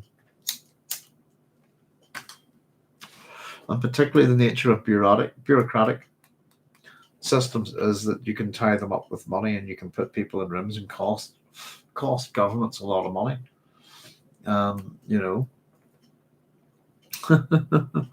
But there we go. That's the one, says Jude. So has anybody got any wee questions? I mean, that's our ecological primer from Frank. And as I said, folks, it's kind of the sort of stuff that I have to read it pretty much the way it's written, don't I? I can't really deviate too much from it. But I think we learn quite a lot about the Fremen, about what's been going on in the background of Arrakis and who this man is who's got them going on. And I suppose then how we learn through what we do about Arrakis mainly comes from his son Leet, things like the banquet scene and so on. And I would argue that if you wanted to have a wee bit of fun with this, if you're feeling that you had a particularly ecological bent towards this, that reading the banquet scene and then having a nosy at this chapter afterwards, they would read well together. But it's a lot to take in, and it's pretty. It seems quite scientific. I hope I've tried to sort of break some of it down into sort of a bit of common sense for you. And fundamentally, it's demonstrating systemic thinking and long-term thinking. And the real problem for Kynes, ultimately, the problem with all of this is that their ability to see down the road, their long-term thinking isn't nearly long-term enough. And I think if we take this and look at today, ecological problems today, oddly enough, there's a body of literature, and we have things like Where There's Life from the 60s, Silent Spring, etc., Deserts on the March, from post-World War II, and a period of sort of ecological literacy coming on the back of the Industrial Revolution and all of these kind of things, the increase in sort of machinery and production within society. I mean, the Dust Bowl is a great example of this. In America, all caused by a bit of technology, really, which is the combine harvester. And that new piece of tech causes a whole lot of problems, doesn't it? Excuse me. But in terms of if Frank is wanting to make us, it depends on how much you want to read into this, I suppose. How much do you check out things that when you read you don't know about? Would you go reading elsewhere? I do.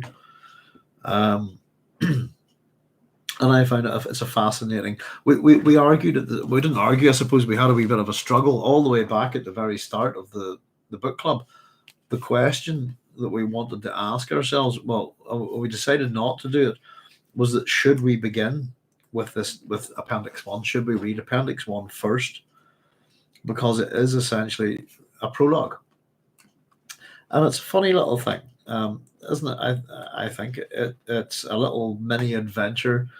I always like to think it was like a little bit of like the James Bond films have it as the end of the adventure before the next one begins, generally at the titles, that kind of thing. And here it is at the end of the book, but it really should be what is past is prologue, as they say. And it starts off with it might look like a bit of a wasteland, but this internally recognized beauty of motion and balance on a man-healthy planet. You see in this beauty a dynamic, stabilizing effect essential to all life. So there's it is a bit preachy, it's a bit teachy, isn't it? Has a little bit of action, a little bit of mysticism. We get to see a bit about the planet, how the planet's made up, temperature, climate, the nature of sand on the surface, etc. This kind of thing, surface temperatures. Native flora and fauna, we're not told very much about it. It's all kept quite mysterious. And particularly we examine the sandworm species. We go to talk about all the different animals and plants that have been introduced, etc. Then this little speech which comes from Sears's book about the ecologically illiterate. It's the highest function of ecology is the understanding of consequences. There are always consequences to every single thing we do. But of course, the thing he's wondering is, have they achieved the system? So this is an attempt by Pardot Kynes to use the Fremen as tools to build a separate planetary ecosystem from the one that's already there. There is a system at work on the planet. It doesn't suit mankind's needs. That is the Western man thinking. That's the systemic thinking that Herbert wants to warn us about. So as much as we learn a fair chunk about ecology from Pardot and from late Kynes in the book, we can look at them as disastrous heroes for the Fremen people. Excuse me. And that'll be a while. It'll take a while for us to see that, the results. We have to go into our long-term thinking with the Dune series as well. It moves and shifts at different periods of time. But for us to ultimately see the results of this, we'll have to, it's the God Emperor, we have to go down. And ultimately, I suppose, the next book, what happens to Arrakis. But fundamentally, there is an ecosystem in place that things have their niche in it. It's not good enough. It doesn't suit mankind's needs. Mankind of the Imperium, I think, and really don't. It's a dream that seems to line up with what the Fremen want. I'd imagine that if you had an Imperium of 1,000 worlds, that you would want most of them to be habitable. That for your populations, that you're going to have planets that you can't live on and stuff, maybe used for mining. We have planets that are strip mined in Dune. They're husks. There's nothing left of them. We've had a few of those mentioned. So the interesting thing about Dune is this, I suppose, in terms of what we talk about, the ecological movement at the time. And I would even have things like, let me show you. We have hit this time limit that these people talked about. I've got stuff like, there's a blueprint for survival. I don't seem to have them all there. There you go, from the Ecologist.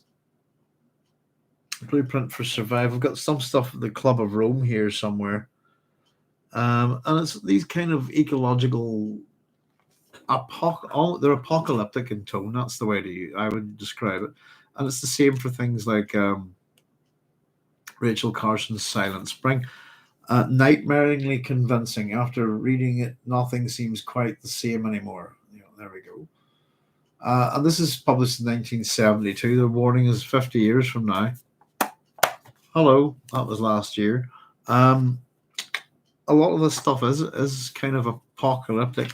The models that they built things on weren't great, in terms of how I would look at modeling this kind of stuff.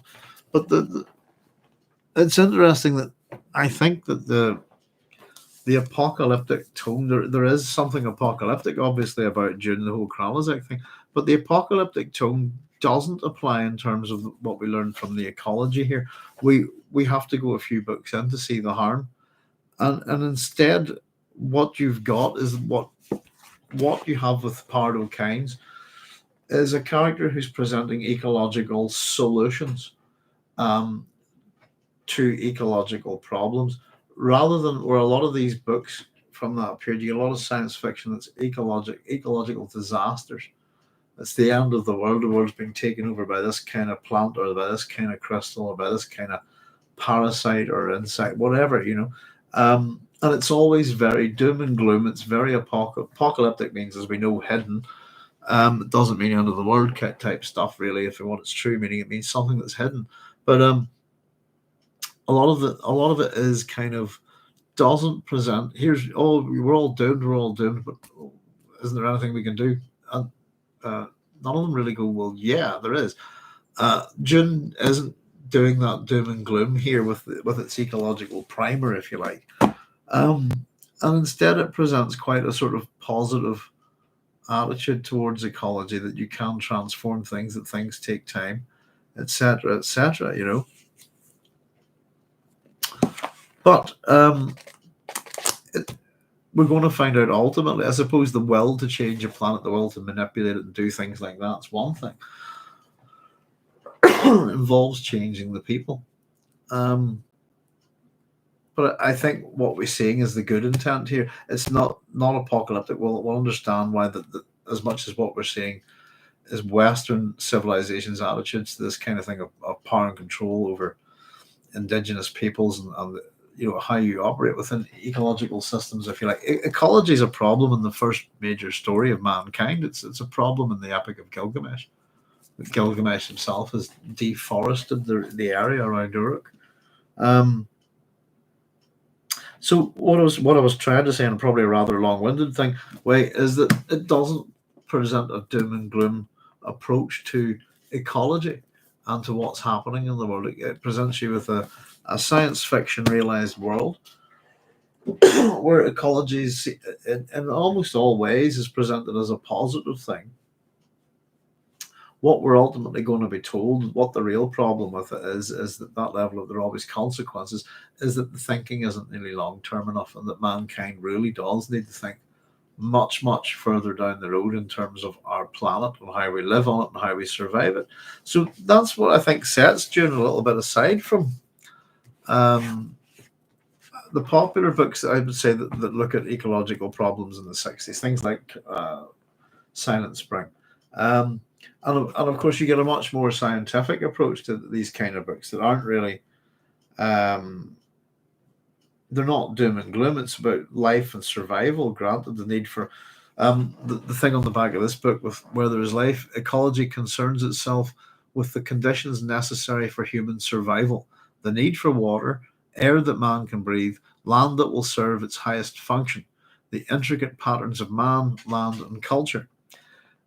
In this lucid introduction to the subject, Professor Paul B. Sears, distinguished naturalist, explores various aspects of life-nurturing conditions, the effects of climatic patterns on the living world, and the development of the seas and of water resources, the composition of the Earth's materials. He raises challenging questions regarding future safeguards of our resources. Professor Sears urges his readers to develop the capacity to understand the grandeur and the meaning of the landscape around them, and understanding them will open fresh perspectives on the other sciences. So that's what Sears does good, I think. He's an educator. He's opening your eyes. He's not doom and gloom. There are things we need to do. We need to understand this kind of thing. So there you go. There's something saying, thanks for your comments on this chapter. It's clarified several things regarding the Kynes project. It was harder for me to see the problems with Kynes than the problems with Paul. Yeah, it's they're little things. We don't meet these characters very often, do we? And it's little things that Herbert puts them in, and it's like, why would you want to know that? If that makes sense. If you're wanting to do this, want to educate us about why this man's doing this thing, but why are you telling us that he's killing all these people? You know, and the attitude is, it is like an excuse the way it's presented to understand how this, you must know he's a wee bit single-minded, isn't he? The innocence that he goes about things. It's not that he's innocent, and it is almost an attempt by the writer. I think whoever's writing this bit is not the person who wrote the epigraph, I think, but it is in the same kind of authorial voice, is to provide an excuse again, and this is what Herbert does. He gives us excuses for these people that we can go, yeah, and is this a kind of road to hell is paved with good intentions kind of thing? I don't think so, because I don't think Pardot Kynes gives one jot about the Fremen. I don't think he cares about them at all. They're tools.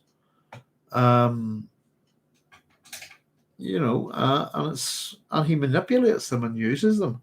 And goodness, I wonder. There's a story. Who's Pardot Kynes' wife? Poor woman. Nettles, behave yourself. But it is. It's. I think we see iterations of the same problems within the characters in the books. That the sins of Pardot are the sins of Late, if you know what I mean, and ultimately will be carried on by Paul. Same with, within Paul, we can very much see his father and his grandfather, both of them, I think. And of course, I suppose even at the end of the last chapter, we're kind of asking, like Chaya was saying, what is the catalyst for Paul's behavior in the previous chapter? I think in the Denis Villeneuve Part 2 film, we're going to see Gurney Halleck fight Raban. And the whole reason for not seeing that in the book is quite important, I think. But it's also it's a lot to do with Paul. Not that he does that, but it's Gurney is deprived of his revenge, and then Paul deprives him of more of it. Paul goes back on his word with him. The one book I know for sure Herbert owned was The World of Mathematics by James Newman, because I saw it in the background of a photo, says Connor. It contains many essays it sounds like Kynes would read. Yeah, we're in a different era, in terms of how we get a hold of information. There's no internet for Herbert. What he's getting is from books, reference books. I in terms of how he uses languages and stuff, I have I won't try and get them out at the minute. I'll knock everything down. I have Encyclopedia Britannicas here, but I've another set of massive books, and there's 7 language dictionaries. And if I was trying to write a book like this, I would be using stuff like that. But yeah, we've been popping up with all sorts of books. He's on record, I suppose. We've got a few books about him. Oh, one more thing, folks, before we go quickly. I was going to read it to you tonight. It was about the worms, wasn't it? And what did I do with the book? Have I put it back? Which one was it? It was. Hang on. I set this out to read to you guys tonight. Ah, there it is. Just about that with the worms and the oxygen and stuff. Some of Frank's own words, but just to finish my point, Connor, I suppose he talks about a number of writers and so on and so forth, etc. People that he looks at. So it's not too difficult to sort of figure out who Herbert's reading. If you see it, I mean, I think he's duplicitous about his source material, and he's very dodgy around Samuel Butler, and it's very obvious that he's taken a lot from Samuel Butler. Let me just see here. I bookmarked this bit. This is the maker of Dune. Pun on the word poet, if you like. Insights of a Master of Science Fiction, edited by Timothy O'Reilly. Contains a whole sort of Frank's discussions on things. He's got a wee bit on poetry here, which I thought was quite funny. Let me see. poesis. Of course, if you know what the word poesis means, to make, makers, it's a word that's fundamentally associated with Dune, and he is the maker of Dune. You could retranslate that in the Greek as the poet of Dune, if you like. He's the traditional bane of little boys who'd rather be out playing baseball. It's booming. It's about poetry, and just it's quite an interesting little thing, I thought, because I like to write the odd wee poem. This is just his last little bits of words from that section. In that moment, you've been transported into the translucent world of language, where sounds become a captivating dance of symbols. That dance is called a poem. The poet is a choreographer of words. Anyway, that jumped off there. It was. Let me just find it. Sandworms. Here we go. Just in terms of the sandworms and what they're all about in this. So here we go. The elements of any. This is Frank Herbert's own words from Maker of Dune. This is the chapter entitled Sandworms of Dune. The elements of any mythology must grow from something profoundly moving, something which ladies behave. Something which threatens to overwhelm any consciousness which tries to confront the primal mystery. Yet after the primal confrontation, the roots of this threat must appear as familiar and necessary as your own flesh. For this I give you the sandworms of Dune. They are the mindless guardians of the terrible treasure. They live in the deeps, and when they surface, they threaten all who come upon them. To those who must live daily with such monsters, however, the sandworms are the familiar old man of the desert. It's an old man of the sea is the familiar thing. In the lair of this mystery, excuse me, you learn to walk in a different way. You assume a new awareness. Still, this terrifying presence supports your life. The sandworms are the ultimate source of Dune's wealth. Their bodies give up the melange spice which extends lifespans, and they also produce most of Dune's oxygen, created in the monstrous chemical dissipation of heat, which is produced by the friction of their passage. The dragon who carries the pearl of great price in its mouth, this is a mythological equivalent of Dune's sandworms. When you watch the dragon dancers at a Chinese New Year's celebration, you participate in a similar mystery to that of Dune's Fremen. Here is Erebus, the son of chaos and brother of night. It is darkness personified in the passage of Hades. Yet Erebus is also the father of Ether, the clear air, and of Hemera, day. Incest is clearly stated because the mother of these familiar children is the sister Night. Another matter stated with equal clarity is that women remain the keepers of the dark mysteries, and that men invade such matters at their own peril. Thus, the sandworms of Dune and the trials of the male protagonists. The death of a sandworm contributes the substance which arms consciousness for the transcendence of time. This is true whether it occurs in the sanctuary of a siege cavern or by the natural process of the open desert. To use such a substance, you pay the great price. You no longer live in the protective and gregarious midst of your own kind. Now you are the shaman, alone and forced to master your own madness. You have grasped the tail of the ultimate tiger. To fulfill its role, the sandworm is one vector in a circular process. Before its metamorphosis, it is the sand trout, the leathery creature which encapsulates and withholds Dune's other treasure, water. Thus, the conditions which support it in its new form, it creates the waterless desert. And what is poison to the sandworm? Water. I could go on with that, to be honest, but I ended up reading the whole thing.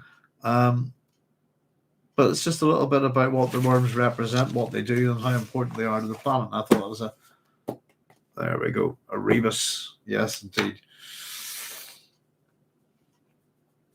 Has a rebus got 1,000 suns? That's quite a common thing, isn't it? Yeah. I think we were talking about the rebus and the terror, weren't we? Earlier on, actually. There's, funny enough, a little connection. But yes, the whole... so I'll tell you what, someone who I'm a big fan of, by the way, is... I'm sure you'll know, is Dan Simmons. I think Dan Simmons has written a book about this, about the Terror, the ship, the Terror. I haven't read it. In fact, I don't have it, but I would. He's a very good writer. I would like to check that out. But I've had a bit of an interest in these ships. Yes, Erebos is the personification of darkness. Yeah. Has he got 1,000 sprugs?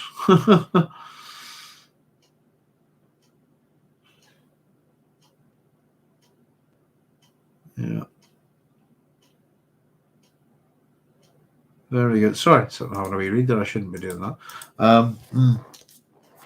Yeah, if anyone ever wants to read that sort of stuff, if you want to get into the kind of, funny enough, we mentioned Hesiod today. All of that kind of stuff, the theogony by Hesiod's a good read. All the gods beginning, which gods, and all that stuff. Ryan says Warhammer got tons of those. Like I'm going Idaho. 40k ripped Dune the heck off. I think it was quite shameless, but it also had the whole, I think the whole Space Marine thing. Initially, you could look at them as kind of Sardaukar, couldn't you? Chapter houses and chapter, very much the whole thing from the very first edition of Warhammer 40k was when I played it. I haven't played it since. Back when the Space Marines had kind of little beaks, and I thought they looked a lot better. I haven't played that stuff in years. Is the whole 40k stuff still quite good, Ryan? Is it still quite fresh and fun to play, or has it got a bit dated and old? I don't know. I always quite like the look of it. I love the first 40k book, flicking through the artwork and that and stuff like that. Or 40k Rogue Trader, wasn't it? But yeah, it did indeed. Yeah. Well, there we go, folks. So this is our again. I don't know what you think in terms of ecology. I don't think it's a particularly doom and it's a book that presents a positive approach to ecology. I think, with its own warnings, and I think the idea that the way the Fremen did things first before Pardot took over. I think the way to integrate yourself within your environment and to be a part of it, like the way they do, is the ideal here. Pardot is a person that comes like imperial thinking, Western thinking, and it's different. And you wonder why. The other question I would ask folks just before we wrap up is why? It needed reshaping to fit man's needs. What are those needs? Pardon me. Because at the why? It's an interesting thing, and I think most of what he wants to achieve is there already. Really, that the planet does have a working ecosystem. I think that's one of the things that Kynes is blind to. He wants to create a system, doesn't he? He doesn't realize that there's one already there.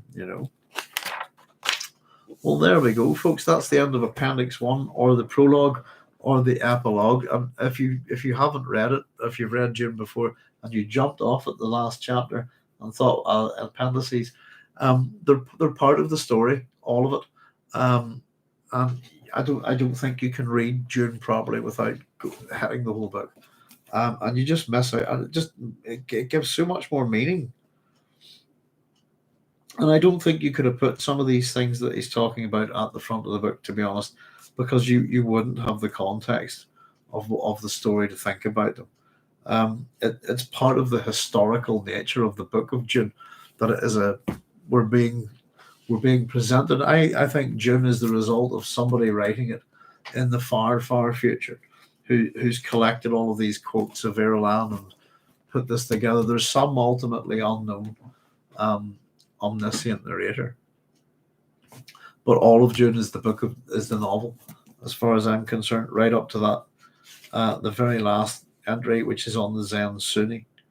And I think flicking through things like this is quite good fun. The terminology of the Imperium really is for flicking, but it's worth. I've certainly pored over it, and we get a little bit more. I think the end of the book is really more to start turning our eye a bit and considering what we've seen, and that, as I said, the end of Appendix III will make us aware that none of this, if this is all the Bene Gesserit's plan, no, it's not, is what we're being told, and they have no idea. whose planet is. They're part of this great manipulation themselves, you know. Hero Quest is the best game ever made. Anyone who says other is wrong, says Connor. Oh, I've got to back up. I missed the foot. Hang on. 40k up the Duke. Quite so. Remember Space Marines board game? Yeah, I played that. I think Laura's great, but I never played. Hero Quest and Space Quest. That's the thing. I think. Yeah, hell yeah, Hero Quest. I realized only a few years ago that's actually Warhammer. Hero Quest, the best game ever. I like Talisman. Of all of those old games, Talisman's the one that we would play here. Though we've only got just the original set, but it's a game. Got it a few years back from my son, and we do play it every now and then. It takes about 4 or 5 hours to get the game. But Talisman's a cracking game. I love it. Big sad thing for me, I suppose, all them trading card games that my son plays, Pokemon and all these kind of. I can't read the cards. Even with glasses, the writing's terrible, you know. But there we go, folks. So, yeah. In fact, I was up at Comic-Con recently, up in I suppose up there was an Irish Comic-Con there. Is up where the Mia's prison used to be, I think, and it's yeah, I saw some of the games that were on display there. There was one that I thought was quite interesting. I've not seen it before. It looked like you're moving walls and a big pawn, and it kind of seemed like a combination, like a board game version of the Light Cycle game. Is what I thought. It was called Corridors. I just noticed the name of it down the street the other day. But yeah, Hero Quest, I haven't played that in donkeys.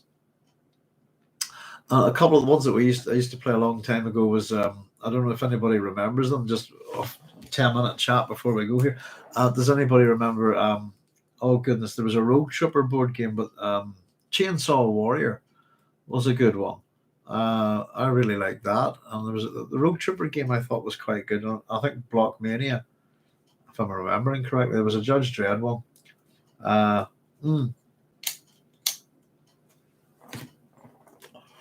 I think sort of post Evil Dead 2, Chainsaw Warriors got very popular, but I don't know if anybody's played any of those. But yeah, love to get a couple of board games. I'm missing playing games at the minute. We don't have too many in this house. I suppose it's trying to get 2-player games, I think, you know. But yeah, certainly I think yeah, there's a lot of things that have ripped off Dune over the years. But certainly Warhammer, I think it's been quite shameless about it, but it's done in a vague enough way, if you know what I mean. But yeah. Oh, there was something I discovered today, folks, and I'm going to, once we get the book club done, I'm intending to get a few videos, but one of the things that I always recommend is the wonderful Strugatsky brothers. Now, up there somewhere is a book called Hard to Be a God. And if anybody hasn't read it, I highly recommend it. It was made a wee while back into one of the most amazing films I've ever seen. Hard to Be a God by Alexei German. And if anyone gets a chance to see that movie, read I would tell you something, your understanding of that movie would be monumental. If you've read the book, if you've read that book and go in to watch that film. If you haven't watched that film, you might haven't got a clue on earth what's going on. It'd be quite strange. My wife hadn't read the book and she found it mesmerizing. She read the book after. But if you've Hard to Be God, I just discovered today that there's another movie version of it, and it looks like it was made a while back in the probably the 80s, and it's in color. Bear with me a wee second. It's something I hadn't seen and noticed, and because I was so utterly blown away by the Alexei German film. That's 2013. But there's another movie version of it. It's a 1964. Hang on, is that the novel? Let me see. 1989 film. There we go. Es ist nicht Licht ein Gott zu sein. If I pronounce that right, my German's not great. Es ist nicht Licht ein Gott zu sein. Who's that? Directed by Peter Fleischman, released in 1989 based on the 1964 novel of the same name, Hard to Be a God, by R. Katie and Boris Strugatsky. Written by Jean-Claude Carrier, Donald Orloff, Peter Fleischman, starring Alexander Filipenko, Edward Zentara, Hugh Quester, Christine Kaufman, and Werner Herzog. So I had no idea that there was another version of this film. I'll just copy the German name because YouTube presented it to me today. And Bosch, there it is. If anyone wants to check it out, the full film's there. SS Nicklick and Got to Sound Hard to Be a God in English. It's the 1989 film. So I haven't seen it yet. But if anybody's into the Strugatsky brothers, I was just mucking around on YouTube today and I saw that, and then I kind of did my German's okay sometimes, and I went, is that what I thought? And I went, it is. Oh my goodness! So I've not watched it yet, and I'm looking forward to checking it out as soon as I get some time. But real science fiction gold is Hard to Be a God. Excuse me. Arguably every Star Trek Prime Directive type thing is based on it in a way. But it's an incredible book. The Alexei German film is just beyond. I just say it beggars belief. It's incredible. And it's 3 hours long. But I'm very curious to see if this film is as good. But yeah, that should be interesting. So any Strugatsky brothers fans or sci-fi cinema fans there, it's on YouTube, the full movie, and it's subtitled. And it looks, I just had a wee quick flick through it, and it looks reasonably, I don't know how much it sticks to the book, but yes, indeed. Connor Quincy, I must get round to those. I read Roadside Picnic recently. Isn't it great, Connor? I'm going to read it again soon because I want to do a video on it. Jim McFranson, that's not Diablo 2. Not sure what you mean there. Jude, you've lost me. I've lost the train of something. Here, Quest as well. It's not Diablo 2. Is that the best game ever? And there's Joseph Smith saying, "Hey, hello all. Hi, Joseph. We're just finished up with the Appendix I there tonight. We're just having a bit of a quick natter before we head." There's Connor saying, "Ahoy!" So yeah, there you go. A little bit of sci-fi on the radar is that there is a second, or I suppose an original version of Hard to Be a God on film on YouTube. If anybody wants to check it out. For anyone who's not read the Strugatsky brothers, good morning or evening to all as well. Yeah, it's morning here, just coming up to half past the witching hour. I have a bunch of them. They were unknown to me I've been reading them for a while now, I suppose. And my wife buys me secondhand because I pretty much got all the Philip K. Dick ones, so she grabs me any little sort of secondhand Strugatsky brothers book. So I've read a chunk of them. I'm about to start on the Doomed City soon. But the Dead Mountaineer's Inn's really good. Roadside Picnic is, I think, top 10 science fiction all time. It's in my top 10, I think. I'm going to have to do these videos on the top 10 videos. Hard to Be a God is phenomenal. The one that cracks me up, Something Rotten, folks, is Monday Starts on Saturday. That's just the Strugatsky brothers can be dark, they can be kooky and weird, they can be quite serious. But they've got I like their sense of humor. It appeals to me. But the book I've found the funniest so far is Monday Starts on Saturday. I really enjoyed that. If they're within the UK, I would say that they wouldn't have been on many people's radar. And I'm not too sure how Soviet Russian science fiction writers would go down in America. But they are science fiction gold. They're of the highest caliber. If you love your science fiction, you've not heard of them, grab anything.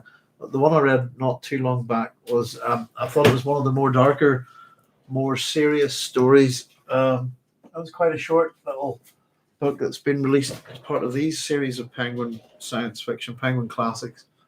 Is 1 billion years to the end of the world. That was quite intriguing, a little bit darker than the rest of the stuff that I'd read, and it still has that kind of their sensibilities, but they're extremely good. I haven't gone wrong yet with the Dune City. I've been holding off on because it's quite a chunky book. But there's nothing that they haven't read yet that I haven't thoroughly enjoyed. I've read Roadside Picnic 3 times, I think now, and it's a book that I happily read a 4th time or a 5th time, if you see what I mean. And I'm hopefully I'll do something on Hard to Be a God sometime, and read the book again because it's just brilliant, you know. Jude McFerrin's Roadside Picnic is probably my favorite book, just brilliant, all its facets. Yeah, it's great. Connor Quinson, living in Soviet Russia must have felt like crawling around the zone. Well, Chernobyl's become synonymous with the zone, hasn't it? To a degree.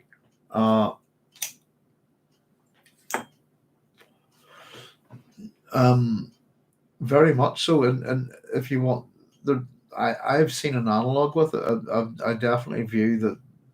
And there's games and things, isn't there? Stalker, Shadow of Chernobyl, things like that. But I saw the Roadside Picnic is is a wonderful science fiction book about these people called stalkers enter the zone. It's quite a metaphysical book, and I won't say a word to spoil it. It has a wonderful ending. I find it emotionally hits hard. It's a very intelligent book. The nature of what the Roadside Picnic is the zone, if you see what I mean. And it's a great idea. Definitely one of the greatest science fiction books, modern science fiction books ever written. I think it's fantastic. It's so influential. These two brothers writing together, they blow people away. If you like good writing, good science fiction, and it's some of it's a thing about some sci-fi is a part of its time, if you know what I mean. Some of their stories don't age and won't age, and I don't see Roadside Picnic ever aging in that way. I think it'll, and if anybody hasn't seen the film Stalker, then check it out. It did really good justice to it. It's got a slightly different ending. It's slightly different, but it's very interesting. But yeah, you can't go wrong with the Strugatsky brothers. They're great. Listen, folks, it's 12:30, and as much as it's nice I was going to plan on nattering along, I just realised I have a whole pile of database work to do for a student tomorrow. The joy of it. Back to old systems and computers and stuff like that. Normalization and relationships is what I'll be looking at, oddly enough. Oops. Sorry about that, making noise, but there we go. So next time, again, these aren't too long as there's nothing too much in it. The next appendix is Appendix II, The Religion of Dune, and I'm going to aim for next week. Hopefully, there may be, there could be a fair chunk of stuff that I might have to look up in this and see what we can see. I expect it to take me all over the place, and I expect it to take me well into Islam and Buddhism and I suppose Judaism. I expect it to take us into a whole bunch of religions that are all going to be blended. So with Frank, as always, because we've got the Joy of Our Orange Catholic Bible, but we'll have to go see what we can find in terms of this stuff. And I'd say it might be more, as much as the first appendix is this kind of ecological primer, and it's a little bit preachy and teachy, isn't it? This one's going to be a little bit more intriguing, I think, and certainly for us, if we have an interest in this kind of thing, I think it's going to be worthwhile picking apart. The Religion of Dune is very interesting. As I always like to point out, there's that kind of Irish Germanic kind of thing. There's that Protestant Catholic thing with the Orange Catholic Bible that we're quite familiar with here in Northern Ireland. and how these, we're going to look at the commission of ecumenical translators and so on. I think I might have a little bit of work done on that somewhere in the PhD as well. So we'll see if we can dig it out, and hopefully be a wee bit more organized here next time. Might have the office rearranged a bit next time you see me. But there we go. Living in Soviet Russia, it felt like crawling around the zone. Did he have the right to do what he did at the end? Who are you talking about there, Connor? Very quickly.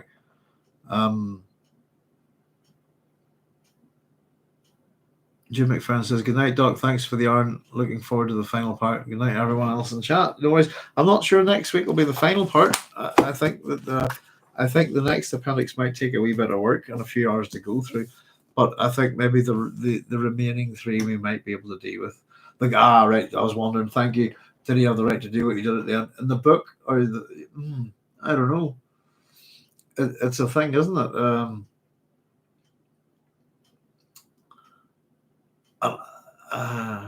Why not? It's an interesting thing, isn't it? What happens if you get through the zone and as the final part of it, and what is the but like the pearl of great wisdom that we're talking about here. I forget the character's name. Oh, so do I as well, just off the top of my head. I'll tell you what, Connor. Once we get this done, I'm looking forward to getting a few sort of sci-fi chats, and we can dig some stuff down and have a look. But Roadside Picnic, Stalker, I absolutely would like to spend some time and have a good little chat. I don't know. Let me just quickly. I'll tell you. Possibly. It's my second copy of the book. I've given my first one away. I preferred my older. What's in it? The spine is nicely built. Yeah. Where are we? Yeah.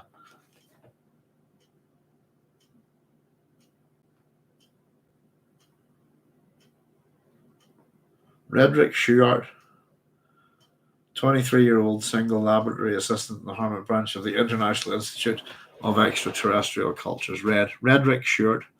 Schuart is his name. Sorry. Sure, that's my very bad Northern Irish. There we go. Interesting. There's quite a good wee afterword in the edition of this. I must have a wee nosy through it, see if there's something. I've read it before, but just to sort of refresh my memory.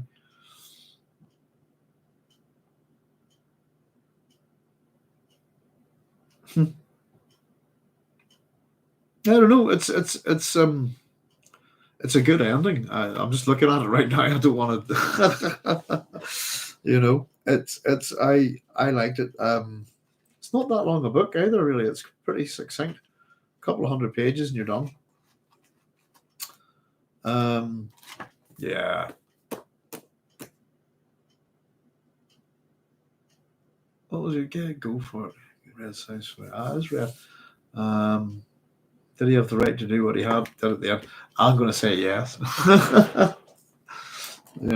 But it is a Roadside Picnic. Absolutely right. Yeah, Red Shirt. I'll read the blurb and I'll say goodnight, folks. Red Shirt is a stalker, one of those misfits who are compelled, in spite of the extreme danger, to venture illegally into the zone to collect the mysterious artifacts that the alien visitors left scattered around. His life is dominated by the place in the thriving black market and the alien products. Even the nature of his mutant daughter has been determined by the zone, and it is for her that he makes his last tragic foray into the hazardous and hostile territory. Just the blurb, nothing much from the encyclopedia. The story is carried off with a controlled fierceness that doesn't waver for a minute. Says Kirkus Review, brilliantly and beautifully written, a truly superb work of science fiction. Is that one I don't have? Hang on, their works include Hard to Be a God, definitely, maybe. I don't have that. And The Snail on the Slope.